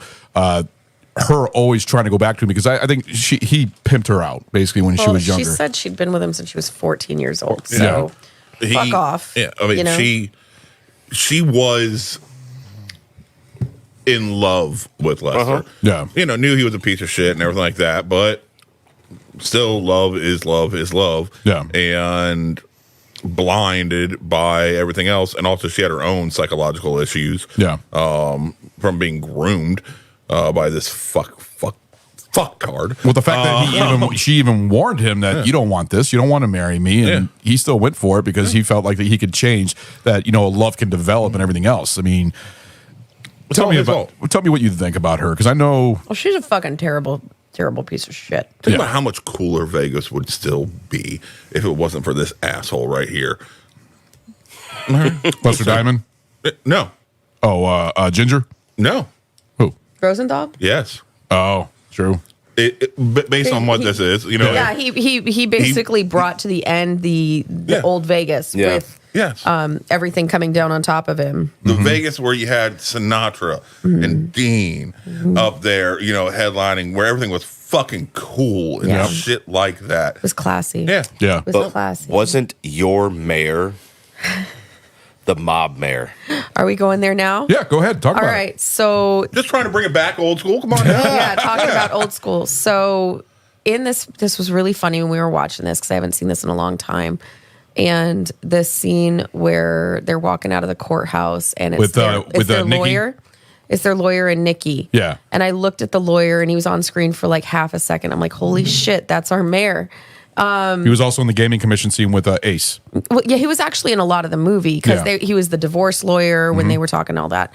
But so that's Oscar. That's actually Oscar Goodman playing Oscar Goodman, who was the real guy's lawyer, along with a bunch of other people, and he is known as the mob lawyer of Vegas. Everybody deserves good representation. He's very good at what he Part does. of our country. That's in our Constitution. Yes. All right. So, Yeah. no, don't judge the man. No, I don't. He's one of the most beloved mayors of Vegas. He became mayor in '99. He did 3 terms, and when his term was up, his wife ran and got elected, and she's still the mayor. So it's been 24 years because you can only serve 3 terms. So she's in her last term. What is the term for mayor? I think it's 4 years. Is it 4 years? Okay. And she's in her last term now. So she's been consecutively, it's been like 20 something years of Goodman's. So I wouldn't be surprised if one of their kids ended up running and then getting reelected coming up, because I don't know what it is. Like, I just started voting when he became mayor. Yeah. I don't remember if I voted for him. Did you ever see him in person? No, but I've eaten at his restaurant, which is the restaurant in the movie. Really? That he bought that out, and it's now Oscar's Steakhouse. Really, really lovely, elegant steakhouse. Huh? The Leaning Tower? The Leaning Tower. What? Wasn't that? No, it's in the plaza. Oh. No, not the one that Nicky. Okay, Nicky that's has. what I was like. What? No. No, so the one in the Plaza Hotel with the view of the down the strip. That's now Oscar's Steakhouse.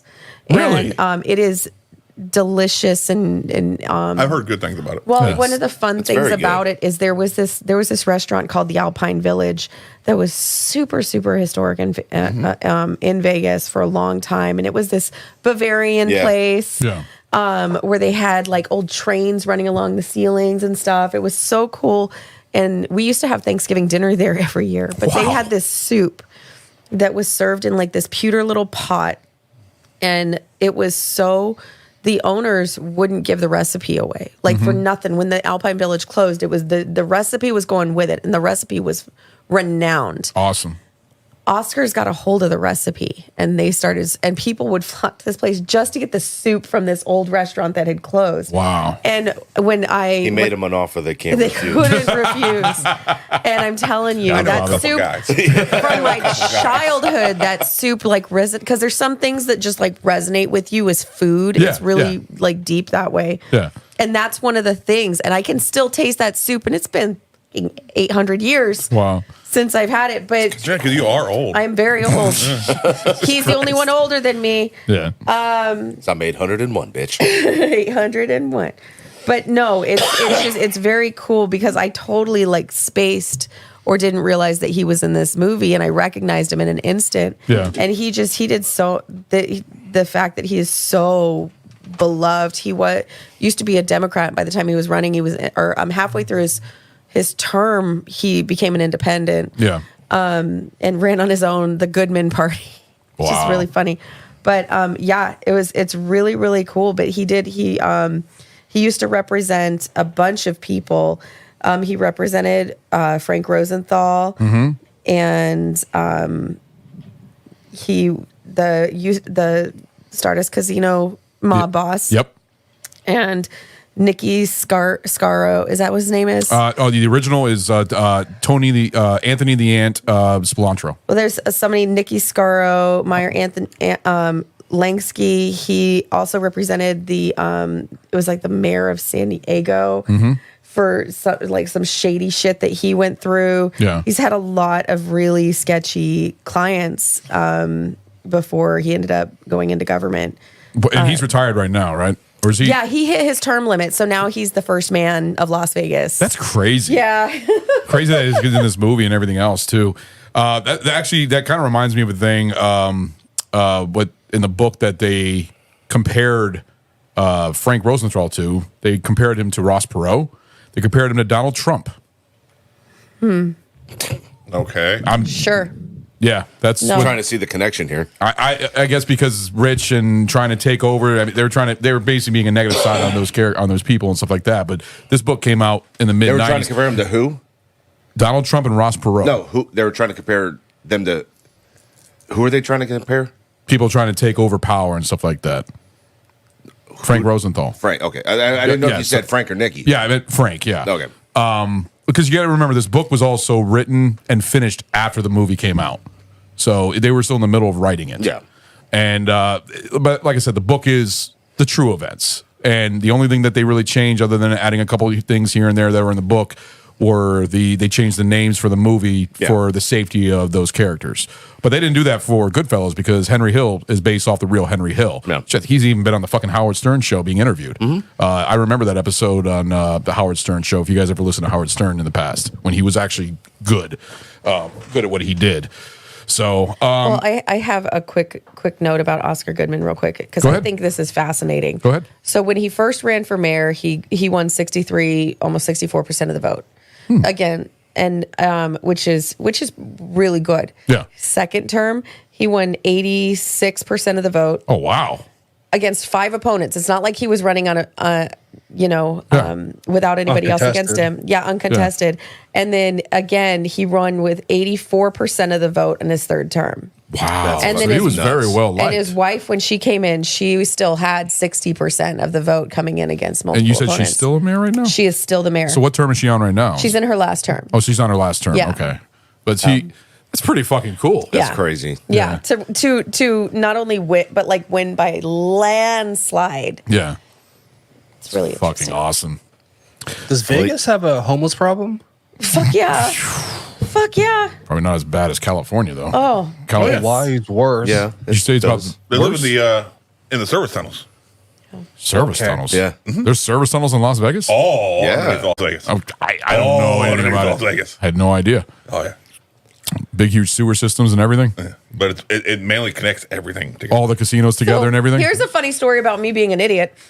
I used to think, so Okay. you know the Subway, like the franchise Subway, Yes. where it looks kind of like escalators in the S.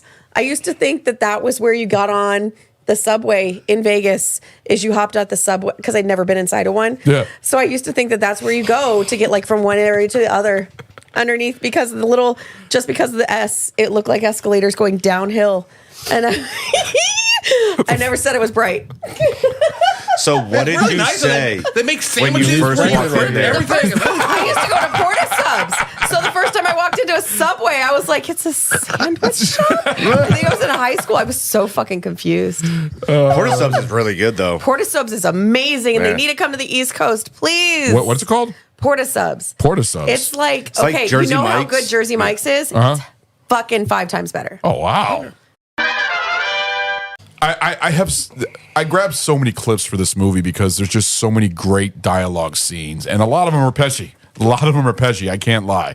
But this one right here, I'm going to play another one, an amazing clip between Robert De Niro Eighth Rothstein and Nicky Santoro, and their little argument in the desert when Eighth Rothstein goes over Nicky Santoro's head to get him out of Vegas because he was just making it worse for him and everything else because he ended in the black book. And I love watching him run between the cars. oh, when they're going back and forth with the Cadillac, when they're doing the like whole a little thing. fucking midget running between fucking stops and shit. Oh, and also that was in the book, and that also happened in real life. Pesci, you know how he's putting his thumb over his mouth when he's talking because of feds and everything else to hide. That was actually real. That actually happened where the real Tony Spilantro actually always had his thumb over his mouth because he was worried about what people would read his mouth and everything else when he's saying. So that was actually like I said, Pesci knocked it out of the park with his role. But this is the argument scene on the desert, and I think this is a great. And what I love about this scene is it's almost like ad lib. These two guys arguing over this whole ordeal about him going over his head and everything. It sounds like an argument by two old friends. Yes. Yeah. Yes. Perfectly does. Yes, because we argue all the time. I mean, we all argue as being friends and everything else, and it definitely. But the way they do it is just so perfect, and the fact that I was ad lib, I thought they did a great fucking job. And what did y'all think of that scene? Goot, Ragnar, Stu, and Snow. What did you think of that? It's like a perfect example of like a blurred lines between right and wrong because they're both arguing what's right and wrong to them. Yes. So it makes it a perfect portrayal of both what they're trying to say.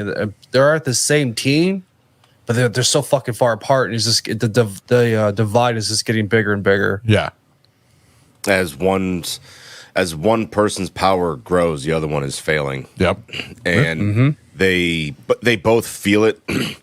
So I think Ace is just trying to distance himself, really, to keep his head above water and really out of fucking jail. Yeah. No. You know, and he's with Nicky being in the black book and basically looking bad, it is making him look bad and everything else. But also, Nicky's also saying that Ace is looking bad on them because he's going his own way, doing this whole talk show and everything else when they're supposed to be keeping quiet, and that's going public and everything. So they're just like you're saying, you're going batshit basically and stuff.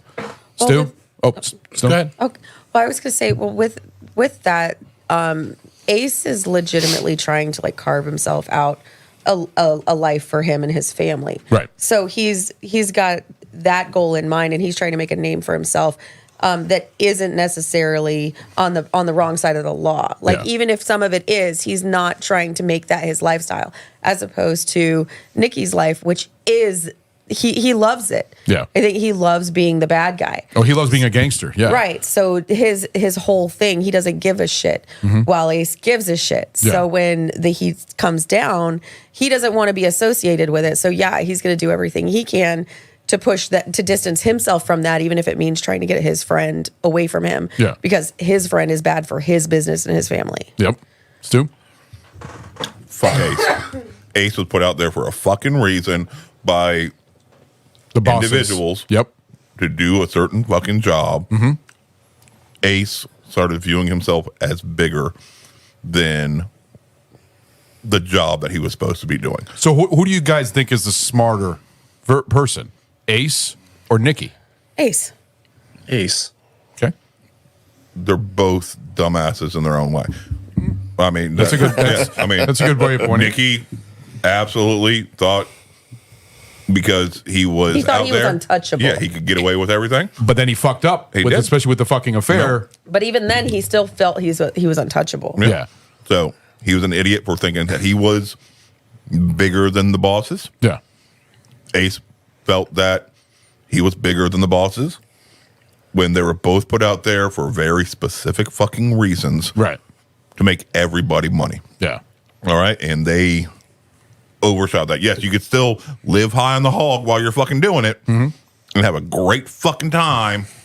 But nope, their pride's got in the way. Yeah. Awesome.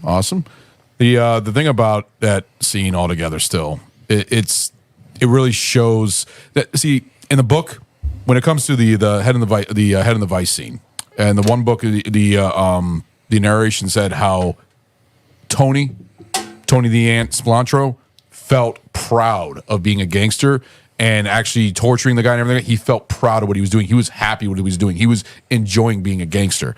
But the thing is that he fucked up with the affair with the wife because the mobsters, the gangsters out there, they do not like when you mess with somebody else's wife. It's bad for business and everything else. And he fucked up with that because Ginger was going over to him.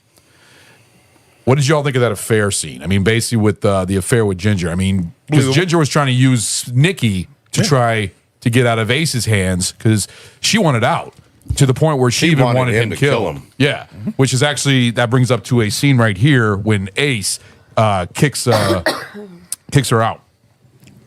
What would you have done? Would you have kicked her out before this even happened? Or, like, how would you have handled it? Because, you, of course, Ace, the thing is, she comes back. And Ace is in bed, and she walks in there, and he even says to himself, how can I get rid of her? She's the mother of my child. I still love this woman. But Ginger to Ace is the same thing that Lester to Ginger is.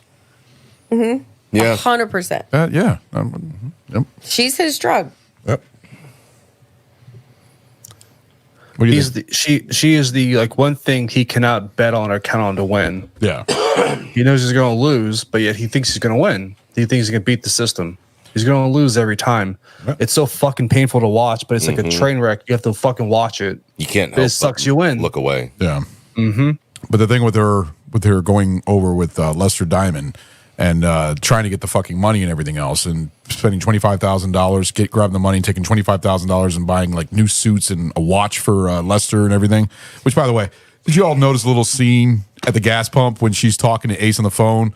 The little his daughter annoying. It's like poking James Woods in the face. Sharon Stone told the little girl, annoy the living fuck out of James Woods, basically. She did it on purpose. Good. I thought it was kind of funny how they did that because you're watching that scene and she's on the phone talking to Ace, but then you just can't keep your eye right on that scene in the background. He's just like, they're just arguing between each other, which is fucking entertaining as fuck when they did that. What did y'all think of that? Good. It was fitting. It was fitting for, especially when Ace calls the where they're at. Yeah. You know, and Lester tells him that like, I'm gonna fucking send her off to fucking boarding school as soon as we get her, or I'm gonna send her off in a fucking crate. Yeah. You know, like all right, To dude, so- Bolivia. yeah, Bolivia in a trafficker. box. yeah, Yep. So all right, cool. So you obviously you don't like kids, you don't like her. So yeah, now you're more of a piece of shit than you were before. So it's even better now that the little girl is going to annoy the living fuck out of you. Well, I thought that she played a really strong character. For as shitty as her childhood was having that mom, Yeah. she had a very strong sense of self, which was really, really good to see because you would expect a child with a mother like that would be, and that's who you're being left with. Like he literally, I fucking hate this guy. The fact that the first time that she did something abusive to that little girl, and he just kept letting her in, like you're supposedly this little girl's the love of your life, and you keep putting her in danger for a piece of pussy, Like it's especially when he finds her tied up, and then and the fear on that poor little girl, and he lets her come back. And not only does he didn't let her come back after that because when she was tied up, he lets her in the house. No, that was beforehand, which actually is the cops kind of make him. Yeah. Right. Yeah. But all he had to do was be like, I don't want her in my house. She tied up our kid. Yes, but the cops were trying to de-escalate the best that they could. Right. But if they know that woman is a danger to a child, they're not going to let her in the house willy-nilly. And those cops were fucking terrible. Yeah. They were like they did bad. nothing to prevent what they had to know was not okay. Yeah. But Also, all it would take is a word from Ace to be like, she tied our child up last night and left her in the bed so she could go out drinking. Well, the fact she's is, still drunk, and you're letting her drive away. That mentality, you don't involve the cops into your family business. Understood, You handle it, but you're also and supposed to be protecting your child. You are. You absolutely are. I'm not disagreeing with that at all. Yeah. But in the life that he lives, the more you open yourself up to Johnny Law to look in, the greater chance that shit's going to come tumbling down. Right. Handle it yourself, which he Did anyway. Yep. You could have been better. Yep. Like, she wouldn't have robbed your ass blind, even though she immediately gets pulled over by the feds. But the feds are the only ones who pull her over when she's clearly drunk and incapable of driving. I know they're not doing anything about it, which is kind of shocking, especially when she's driving off drunk and everything else. But she's going into the house. Oh, we're just going to follow you as you hit somebody. Yeah. Like, she's clearly incapable. But she was only operating a vehicle. The only reason that she wanted to get in the house is she wanted that fucking key so she can get into the what's it called, the Safety deposit box, and hopefully leave the money in the shoebox. But Ace has already. Yeah, she already looked in there. Yeah. Well, she tried to hand off. She tried to give one of the money to the cops and everything else. Oh, you're helping me so much and everything else. And just complaining constantly of Ace when Ace really didn't do anything wrong, in my opinion. And the cops, they knew not to fuck with Ace, but they also knew they couldn't do anything directly to stop the wife either. They're like, well, he also put her name, which is why he's a fucking moron. Yeah, and that was the whole the question: would you trust your wife? Because even the baker says not many of my. He should have never in the very beginning never given her sole access to both of those locations. That was the stupidity of him. That's because the one in LA, not without a couple of years under your belt, man. Yeah. Test that water first. Like the one in LA, he gave sole custody $2 million to. Yeah, because that was if he got hemmed up, and needed bail, or if he got kidnapped, all right. She needed to be able to have the access. But he also restricted his own access to that money, which was fucking retarded. Yeah. Yes, but also at that point, he's trying to sell the idea of the relationship to her and basically saying, all right, yes, it's my escape money, but also know that if shit goes bad, like you're worried it's going to go bad, you have the access to this. She was such a rag bag. She was. So you should feel secure that I'm going... He could have told her that she was the only one who had access and still kept access to it. Yep, is all I'm saying. True. Like he could have said it, and then she would have fucking known because she was high as a fucking kite anyway. So go ahead. He was playing the odds of thinking like if he was so blind to the monster she was, right, that in his mind he thought if she was going to take it, if she went to there, put the key in, she would change her mind and trust him. Yeah. So that was the fucking huge because the fatal stuff was actually in there. Mm-hmm. Yeah. It's just the. If he had just kept the deal, if he had just honored the deal that he made in the beginning with her, or put her 6 feet under, actually 3 feet under. No, I might say no. Mm-hmm. Didn't even have to do that. Just honor his fucking commitment that he originally made, and let her out.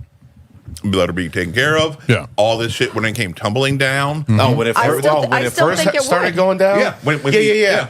No, I still think it would, because I think that she would have blown through that money so fast she would have been back, and then he would have taken her back. So I think that there's no way that he's not in this position. He even said that this money's only going to last you 2 fucking months or something like that. Even if he had paid her $5 million and $1 million in jewelry, she would have blown through that and she would have gone back to her bank. She would have blown through that, more than likely died, and problem solved. Well, the thing is, she got her money. I don't know. And she because she would have just given that money to Lester. Yeah, but if you did it in the very beginning, there you go. Yeah. Well, go ahead, Goot. What? Nothing. I'm just listening. Oh, sorry. I thought you were about to say something. This is I only got 2 more clips left, and this is only 2 more? Wow. Only 2 more. Yeah, wow. This has been a lot of clip shows, but this is actually the scene when they're at the diner when Ace is going again. No, the scene when he's going through Ginger's lies when picked her up from the airport when he was going to let her back. So this is before she came back for the key and everything else. Yeah. But the problem is that he's not going to do the work. He's not going to do the fucking job himself. No, he's going to he's like I said, keep his hands clean, like you said. He's going to send his guys out to. I mean, just like when she was with Lester Diamond, and she got off the phone with him and says, "All right, we have a few minutes. Let's go ahead and get out of here." Says he knows that you're here. Mm-hmm. He's sending people right over right now, and then they started arguing at it and everything else because he's got the money. And he's going to send it. He's going to fucking find them and hunt them down and everything else. So, but he didn't. No, he sat there on the phone like James Wood said he would. Well, because she came back.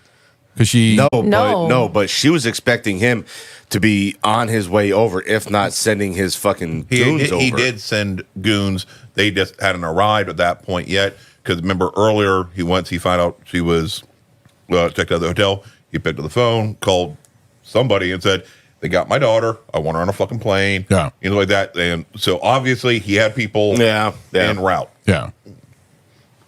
So, but yeah, now we're getting close to the end of the movie where cutting loose ends, basically, when the mob bosses,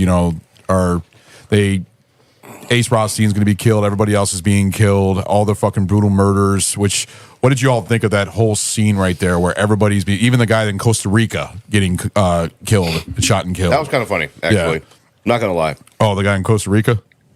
Yeah, because he or the guy having the heart attack in his house right when they when the FBI was coming in.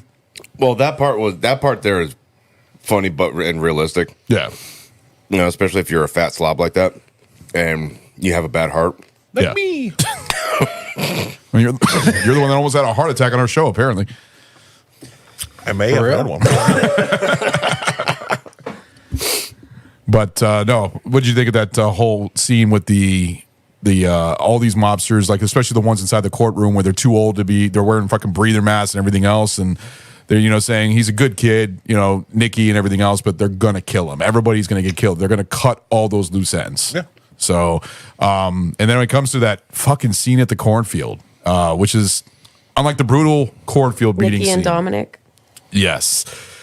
What did you all think of that? That scene also was another NC-17 rating of how brutal it was. You can tell that they cut a lot out of it because you could tell that it was more graphic because Pesci's scene got cut a lot. You see a lot of Dominic getting hit with all the bats and everything, but when you saw like the little cut where he gets smashed on the head with the fucking bat and then it just cuts away, you can tell that there was more to that and they had to cut it out. Oh, there's a lot more to that scene. Yeah. So but I think of Office Space when I see that. Oh, hitting the fucking predator?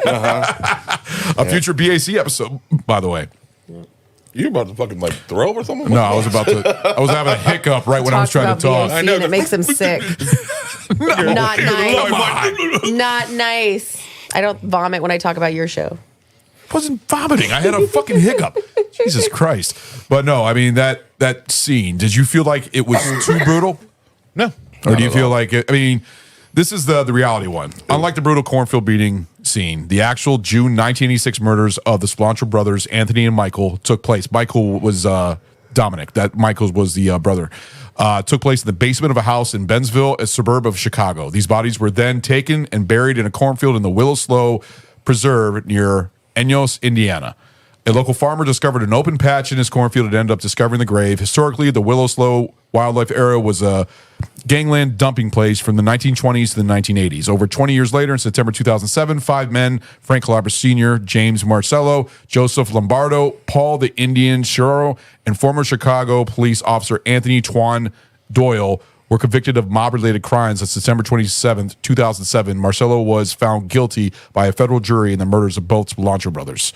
So they changed the scene a little bit, but you could tell that the mob bosses had, because Frank Vincent's character, who was kind of almost like Nicky's like second man, went right back against him and everything else. And actually, you had that little narration scene because they were asking him, "Hey, do you know anything about the Nicky dealing with Ace's wife?" And he said, "I might be killed." He said in the narration, "I might be killed for this, for lying to them," but he kept it under wraps. He was defending Nicky. But then he goes against him. Was he defending Nicky, or he was protecting himself for knowing about that relationship? I think he was protecting himself because he said he's not protecting Nicky. He's saving his own skin. Yeah. So that was a plausible deniability thing where he's like, "I'm not going to tell you that I know that this is going on because I know that this is." No, I haven't seen nothing like that. I haven't seen nothing like that. Yeah. Yeah. I got no clue. Yeah. Oh man. So but that cornfield killing scene was very Goodfellas-ish. I don't know. Guys were in excellent shape. I thought it was shine your satisfying fucking shoebox. because Nicky was such a piece of shit. Yeah. It was very satisfying to see him finally get his demise. Yeah. Because would you say he was not a good gangster? I mean, the fact is, Oh, he was a good gangster. He wasn't a good guy. Good gangster, not a good guy. But I mean that he made mistakes that got him basically killed. I mean, It's because he felt he was above everything. well, in the beginning of the It's his movie, shortness. in the beginning of the That's the movie, fucking He's got problem. Chihuahua syndrome. He does. Chihuahua syndrome. Yeah, the big dog trapped in a little dog's body. Yes. Because in the beginning of the movie, he even said himself, we all fucked it up. You know, everything was great, getting all the money. Everybody was making money. All the bosses were making money. And then it was all fucked up, and to the point where they took all the mobsters out of the casinos and cleaned them out and everything else. And now it's become to the point where it's turned into an amusement park, and you know, a lot of old people going there to. I mean, what would you say Vegas is now compared to what it was It's in a the theme park 60s? for adults. That's exactly what they explain. It's one of those things to where They let corporations move in because it wasn't controlled by the people it was controlled by anymore. Yeah.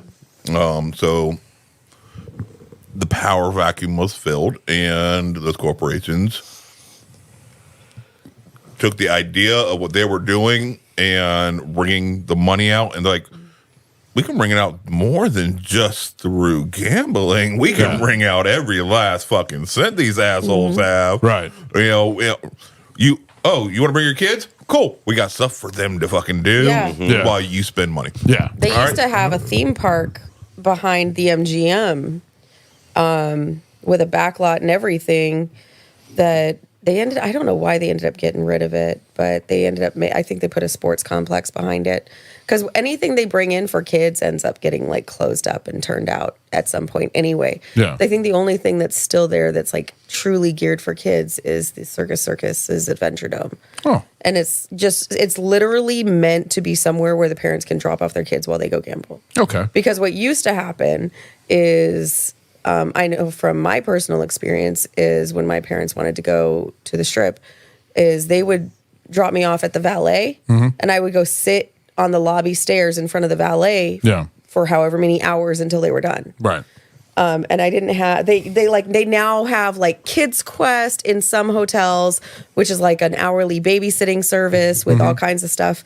But I didn't have that when I was growing up. So what I had was I got to watch adults gamble. Yeah. For hours on end. And I like, if I didn't bring a book, I had nothing to do because it's before handheld video games. And it's one of those things to where it was Candyland for adults. Yeah. And it's like where you bring your kids, but you're going to forget about them while you're here. Yeah. I got a question for you guys because I didn't do the research on this part because I was curious. What is a junk bond? Junk bond? Yeah. That is a low yield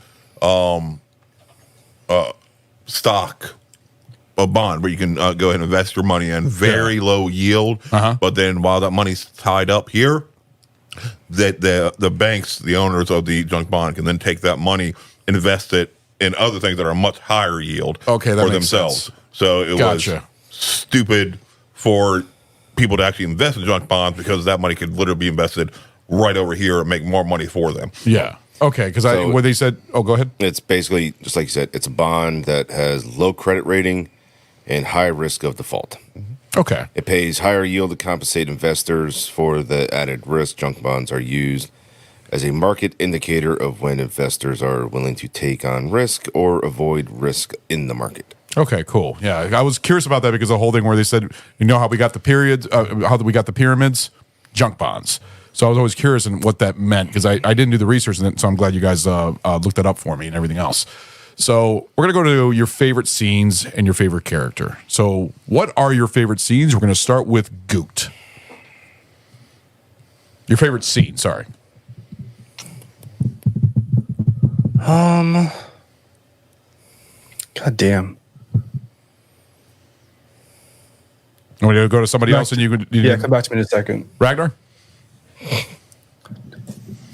Well, you're next in line. Okay. Favorite scene. Oh man. It would probably be when I think it's when Nicky just became boss of Vegas, I think it was. And he walks into the fucking casino and you got the two guys that are in there and they're basically trying to fucking they're at the fucking window about to sign some fucking paperwork. Cash out. Yeah.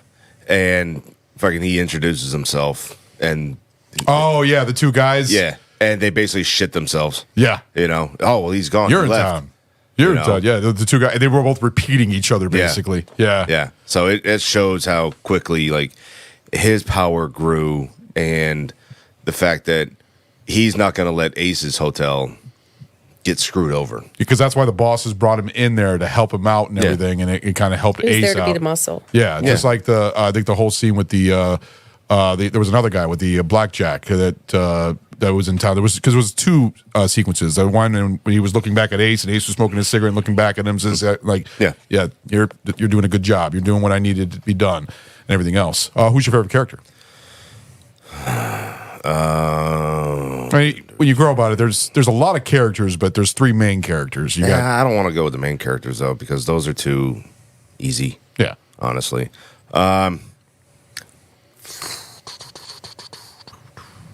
Fuck. Give me a second here. Let me. Well, Stu, while you're looking at the character, what is your favorite scene? Okay, it's a simple scene. It doesn't really do anything to propel the story much. Also involves Nicky. When they're talking about him opening up his restaurant there, how much he loved restaurants and stuff like that. And then how he was like the movie star to the showgirls and everything like that that are coming in. Oh, the one And that he's goes just out in the talking- fucking car. yeah, and he's just getting a talking about blowjob. the veal, and, you know, the That quality was of the veal and fucking stuff like that. pushing And he her head goes into his in lap. and he just keeps talking. He's like, all right, anyway, and then, but I was like, that is perfect. That's how little he actually thinks of this about of the people around him. Yeah. All right, but he's very, very into his fucking food. He is very into his goddamn veal. Don Rickles. Okay, I got it. Yeah. I liked his character. He was good. I mean, and he was kind of almost like Ace's second man, and basically, just like Frank was like Nicky Santoro's second man. And I mean, he was with him with the shotgun when they were worried that they were to come for the kid when Ginger was going to come back and stuff like that. So, who's your favorite character? To take away the mains, probably the head mob boss. Like, See, I was going to go with him, too. all right. The one with the really raspy voice? No, not, the dark haired one. where like you're that. out here on my Yeah. own fucking dime, or Where- no? The one that you see all the time. Yeah, the one where Yeah. he like, you know, What's his name? It started with an R. Remy? Yes, forget. it Yeah, I think was. I'm actually right in here. Remo. Yes, Remo. Yes. Yeah, I just like the way, like, even though they're going around in the courthouse when they're going around, you know, he's a good guy. I think he'll be good. But yeah, but what if? I'm like, all right, yep. I just everything the way he played it was very smooth, very, very calm and collected. Yeah. And it was just business. Everything was just a business to him, and I respected that. Good. Have you found yours yet? Yeah, I got it. All right, go ahead. Your character So, and favorite scene. So blah blah. So favorite scene, definitely the airplane scene. You know, fucking it coming down at the fucking worst time. You know, Ace is sitting there doing the fucking books with those two guys. You know, Nicky's out there playing golf, and like the fucking shit lands. Those guys just run off. Yeah. To get gas, and like Nicky's like, I'll give $100 to whoever hits that fucking plane. That was a good comedy moment to break up the tension and just to give a whole like funny moment for the movie. Yes. Favorite character just from the mains. I love Joe Bob Briggs. It'll be just him playing a fucking idiot at the jackpot or the slot machines. And like, That was funny. That was funny. And he was trying to be so like nice and everything else. And he says, "You're being a horrible man, Mr. Rothstein," and just the way he was talking to him and everything else. That was funny. he led to his demise. Yes. Because he got his hands dirty, he fired him, and he was like, he's a fucking idiot. What am I supposed to do? Yeah. He got his hands dirty, he got fucking fell because of him. But Ace Rothstein was he was trying to be a perfectionist with it. Especially remember the fucking blueberry muffin scene when he was going to the look how your muffin's got all the blueberries and mine's just got one or two. And they go back to says, "I want you to put this same amount of blueberries in every single muffin. You know how long that's going to take? I don't give a flying fuck how long it's going to take." I thought that was really, it just showed how, especially when he was hard on the showgirls and what, losing weight and stuff like that. Some of the fucking part friends. right there, I think the blueberry was him. He was sensing a loss of control outside. Yeah. His world was spinning, and so he was hyper focused On what he could control. Exactly. Yeah. Snow, how about you? So Don Rickles is my favorite character. Okay. Yeah, I love him. Best acting in this movie, I think, goes to Joe Pesci. Yes. But he's not a likable character. So my favorite part would be Don Rickles. And then Okay, who's more unlikable, Raging Bull or Nicky Santoro? I mean, they both hit women. They both suck. I'm not going to pick a favorite. No, I was saying who's the worst. Yeah, I'm not going to do that. So they're equal. Okay. Yeah, they both shit. But the acting is better with Joe Pesci in either form. My favorite scene, I think I'll have to go with in the diner when Ginger is talking to Lester and Ace walks in and finds one of the her clips there. that we had? Yeah. Yeah, and he finds her there and he sits down very casually and she knows she's fucked. He's like, oh, Well, you shit, just we're see her fucked. like just sitting in the back, just with her Yeah. head down, like, fuck. Yeah, I think just the I don't know. It's just the way that whole thing went about. I thought it went well. Yeah. And just like James Woody's like, fuck. Okay, Well, I'm just gonna leave this money here. I'm gonna go. You're gonna leave my wife alone? Yep, I'm gonna leave my wife He thought alone. he was getting Well, out he of was there clean, squirming in his too. chair. Yeah. He's like, fuck. I think he knew because those guys were standing there and he watched him follow him out. Yeah. And then him getting the shit kicked. I'm like, why did you let him live? You're this big badass who, this guy's fucking your wife Because or stringing her along. Like, if he there's had no ki- reason to let even him if he live. had killed Lester, Ginger would be gone. He should have killed Ginger. Yeah. If he's this big fucking bad who But he has loved her. access to murder, he should but it's a passion is a two-way street. Yeah. And it's very, very fine line between love and hate. He should have fucking killed her and protected that baby. Yes. She had no reason to be living. Should have, but he Yeah. couldn't. Should have. My favorite scene is the Cheaters Justice scene when even the beforehand when they're just showing the whole examining the two cheaters back and forth with the music playing and the editing. I fucking love that scene. I just think it's really, cool how they did it and how they're signaling to each other and they got the cattle prod out and got him to fall on the ground and having somebody come out and do this whole birthday thing to distract and everything. I thought that scene was done really well. My favorite character, of course, Pesci for a main character, yes, but for a side character, I love Frank, which was Nicky Santoro's second. And I love number Frank. 2? Yes, I enjoyed him, and especially the scene when he's talking to the fucking the Islamic jewel dealers and everything else, and they're arguing back and forth. And it says, to talk turkey right now is just, they're trying to go with a different price and everything, saying that this is a bad diamond and everything. I just enjoyed his character. He was always behind Nicky, and he defended him, but then he went against him, when the mob bosses told him he needs to go. It's time to get rid of Nicky. Well, he knew that he fucked up. Yeah. Nicky did, because when he kicks Ginger out of the fucking restaurant, He even said it to himself. I fucked like, up "Frankie, here. I I'm in a fucked up." bad spot. Yeah. Yeah. So, I mean, that's it. The fucking acting in this movie is so fucking great. So we're gonna go ahead and just do a couple trivia facts, and then we're gonna go to pint reviews. I think we've covered a lot. And I mean, do you guys have any other thing to say about this movie that you want to point out? No. None here. Ragnar? it was always sunny. Always sunny in Vegas. That's fucking true. All right, well, here's your scene that you really enjoyed with Marty's mom. Quick fucking scene, but seriously, when you see that woman, you just want to give her a big hug, don't you? She's a sweet little old woman, and she's played in so many Martin Scorsese I bet movies. she makes delicious fucking food. Guaranteed. Yeah. Some little facts here about this. The F word is said 435 times, including in the narration. 2.4 times per minute in average. The film held the record for the most uses the word until the release of The Summer of Sam in 1999, which also had a reported 435. So, fucks, the record was later broken by Scorsese's own Wolf of Wall Street, which had 600 fucks. So, this actually hit the records. But how many of them were to give? None were given. See? Yeah. So Joe Pesci's wife at the time of filming, this is something I read and I did not realize. Claudia Harrow played Trudy, the co-hostess and band leader of Aces High for that TV show. Harrow and Pesci divorced and she remarried. She was convicted in 2000 of 2 counts of attempted murder for hiring a hitman to try and kill her other ex husband, a stuntman. Yeah, my Her ex-human. ex husband. Sorry, a stuntman, which I thought was kind of fucking crazy. Will you be my human? Sure. Stuntman Mike. Ron, you are not my human. No, I don't want you to be my human. All right, so I guess we're gonna go ahead I'm and more go. human than human. Yeah. We're going to go ahead and go into pint reviews. Like I said, I think we covered most of this fucking movie, and I'm really glad how this episode went. There was a lot of great debates on certain things and great discussions.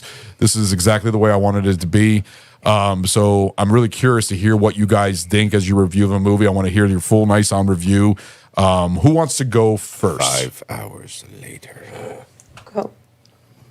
I'll go. All right, Snow, you go ahead and launch us off.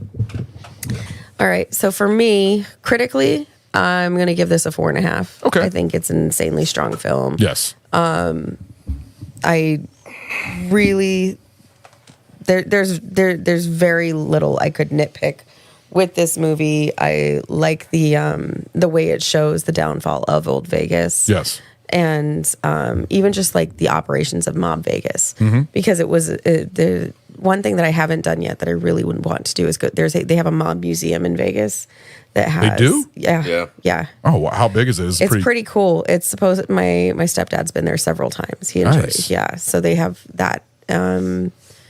But yeah, the roots of Vegas are very deep in that, and to see it portrayed so well on film with such great acting is super, super enjoyable. And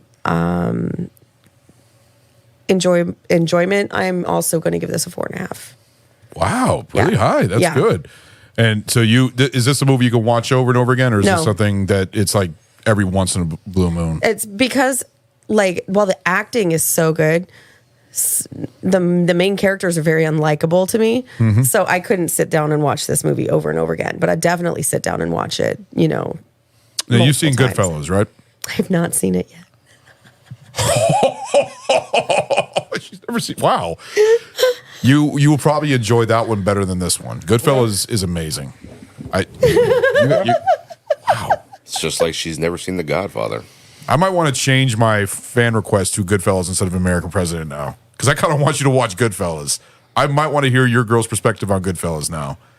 That might be my new fan request. I'm so surprised. You can't change your mind. That's against the rules. Oh man, what Son do you of mean the against the request. rules? Yeah, that rule just got instated. You can't change your mind. Hey, so I have a fan request. There you go. Goodfellas? Fine. There you I'll go. put it down. Okay, awesome, Goodfellas. I'd love to hear VAC's doing Snooker Terry that. to the rescue. So All right, Stu. Exact same. 4.5. Very enjoyable. All the characters were scumbags, but it felt very real. Acting very, very strong. Writing believable. Most of the special effects believable. I mean, There were some rough ones that I that's saw. why I said most. Yeah. All right. No, there was. Is it a perfect film? No. Is it a film that I think any fan of Scorsese should see? Yes. Oh yeah. Absolutely. Is there a Martin Scorsese film that isn't worth watching? It's kind of hard to. I mean, I can't see any. I love I love all of his films. Even Kundun. You can't say the fucking What? name. It's based. Cum dump. I was waiting for it. That's a different type of film. Let me see what movies. I'll go down to his whole list. You just love see. Taxi Driver, Oh, I love Taxi. Mean Streets. I enjoyed The Irishman. I Cape enjoyed Fear- Departed. Shutter Island's okay. It's okay. We saw them in the Crazy theater. Bull, Good. Casino, good. Silence. Silence is amazing. It's a great No, film. hold on. Oh, okay, because of the role. Okay. Because I'm just looking at Martin Scorsese and then movies. Shark Tale pops up. All right, 'cause he was the blowfish. yeah, he was. I understand. Yep. But it took me a second there because I'm looking at Scorsese films and then Shark Tale. I think that a lot That of motherfucker directs. I think a lot of Italian. I think a lot of gangster films that play gangsters are actually in Shark Tale. That is actually a really fun fun movie. It's hard, isn't it? I don't think there's any bad movies from him. And The Last Temptation Yeah, of The Christ. Raging Bull. Oh yeah, I know you hated The Fucking Raging fuck Bull. that movie. There's no reason for them to make a biopic of such a shitty human being. Like, Well, when you think about it, they did the same thing for this one. All three of them are shitty people. yeah, but I think with the backdrop of it being old Vegas going into new Vegas, that It kind of makes it a fits. difference. Okay. Raging Bull, there's not a single redeeming quality to that fucking man, and he shouldn't be immortalized that way. Probably one of his older films, like Alice Doesn't Live Here Anymore. Have you ever seen that one? Mm-hmm. Okay, and what did you think of that one? Oh, I enjoyed it. New York, New York. Yeah. Damn it, The Last Waltz too. Yeah. He's done nothing God but good damn. films. Departed. Yeah, I already said that. Yeah. Okay. Yeah. There's no bad Scorsese film. No, his best one was Michael Jackson's Bad music video. Yeah, that's right. He did do that. He did do that. Oh well. What is it? Yeah, 4.5, 4.5. Recommend seeing. Period. You'd say I don't Goodfellas think is I've- better than this. Oh, right? yeah. Yes. Well, you gave that a 5. Me and you both gave that a 5 out of 5. No, That's perfection. yes. So Ragnar.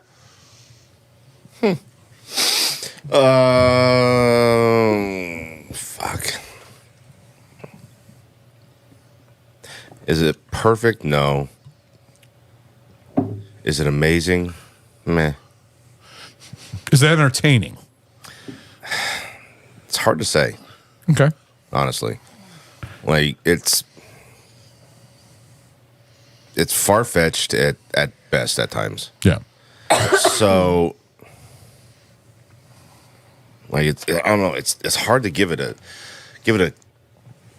good rating on it. But like I'd have to give it 4.5 and 4.5 on it. It's hard to give it a good rating. Really when you hard go to give it an almost perfect rating. I I was had you thinking about- going. I was thinking about doing something similar. Yeah.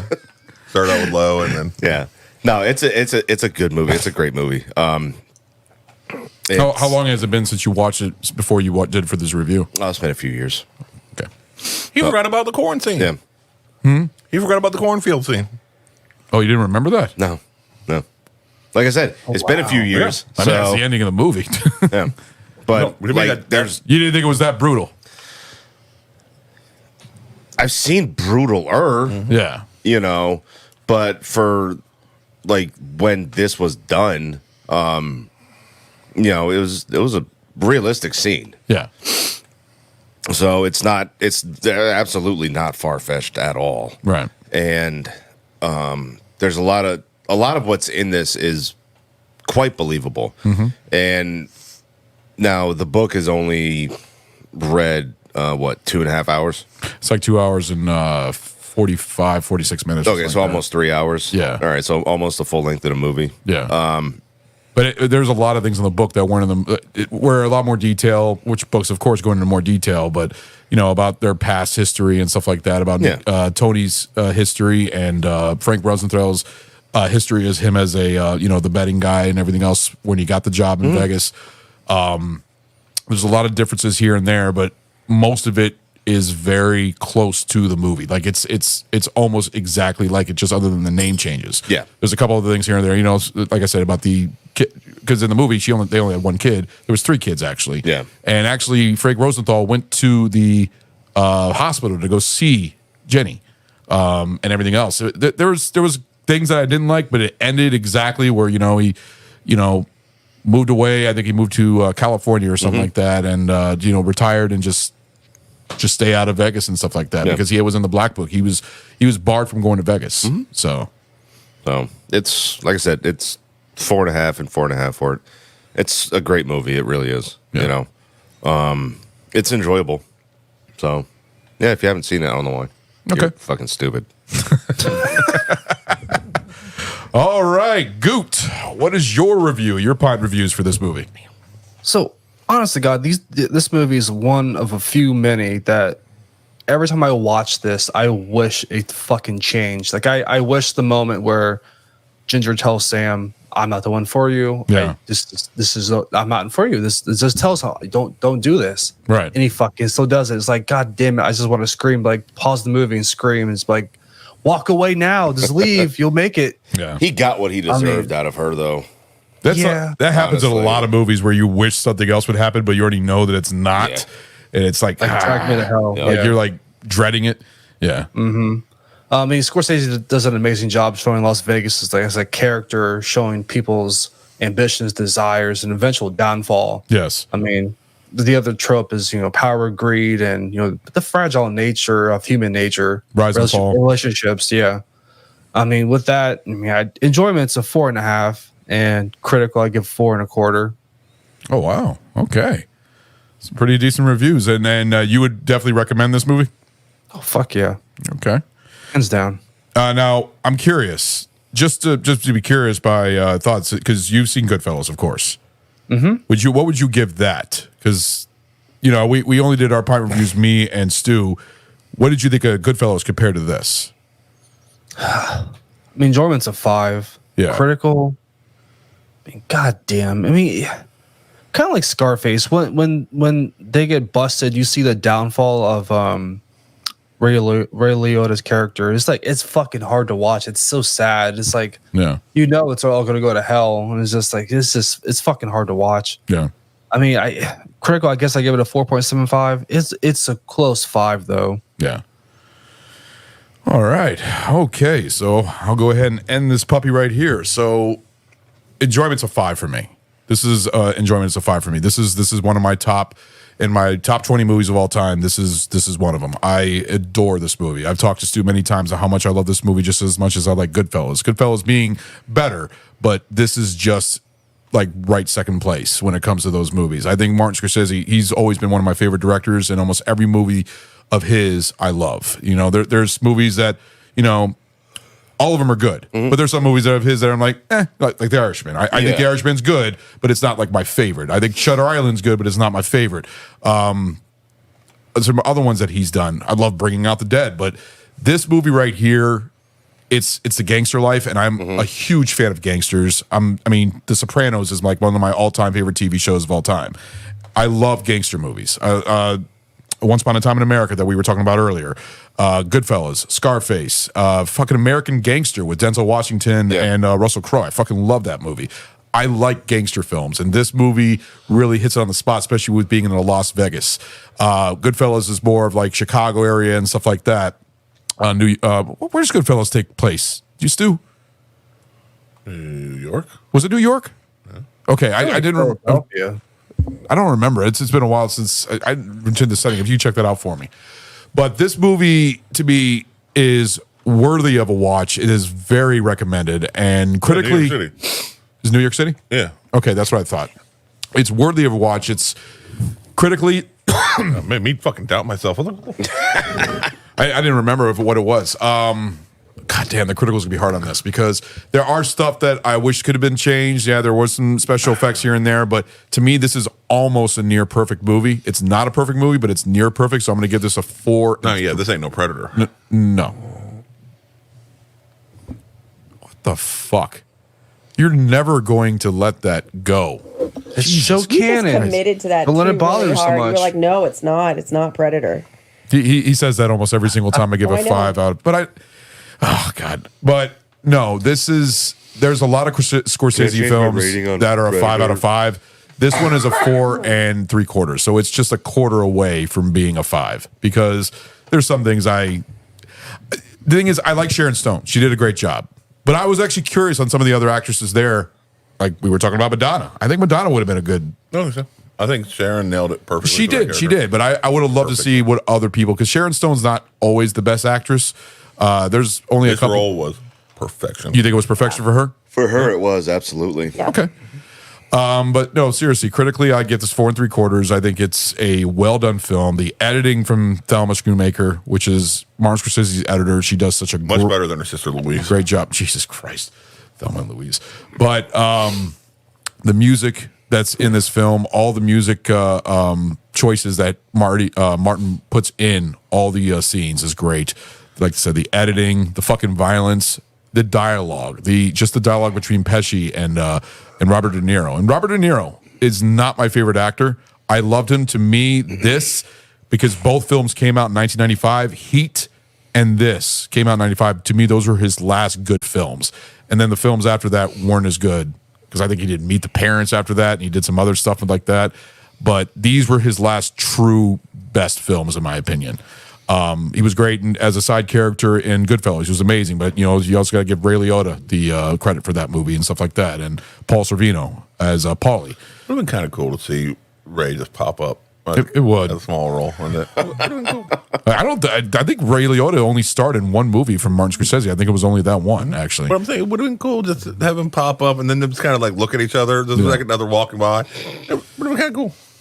So, would you say Departed is better than this? Oh. Or would you say Casino is better than Departed? Gun to my head, probably Departed better. Probably Departed better? Yeah. I can see that. Departed is an amazing movie. Yeah. And Jack Nicholson did a great job as an Irish gangster and stuff like that. So, Whitey? Oh, yeah. But yeah, a 5 and a 4 3/4. This is a recommendation. This is, to me, I think it's even in the book of the 100 movies to see before you die. I think I remember seeing that on IMDb. And I am truly thankful that you were on this episode. You were perfect for this episode, especially with the Las Thank you for Vegas. having me join the Sausage Fest. I appreciate it. It was very fun. It was great. And it's great having Goot. Thank you for being a part of the episode, man. I love when you're always in. I love hearing you with all your opinions that you've been giving. It's been great. Thanks for having me. Love you guys. We love you. So this is the end of our episode. So Well, now, Ragnar, you see how he didn't fucking thank you or thank me? Because- This fucking prick right here. yeah, because you guys are already part of the show. Goose a part of the fucking show. Goose a part of the fucking show.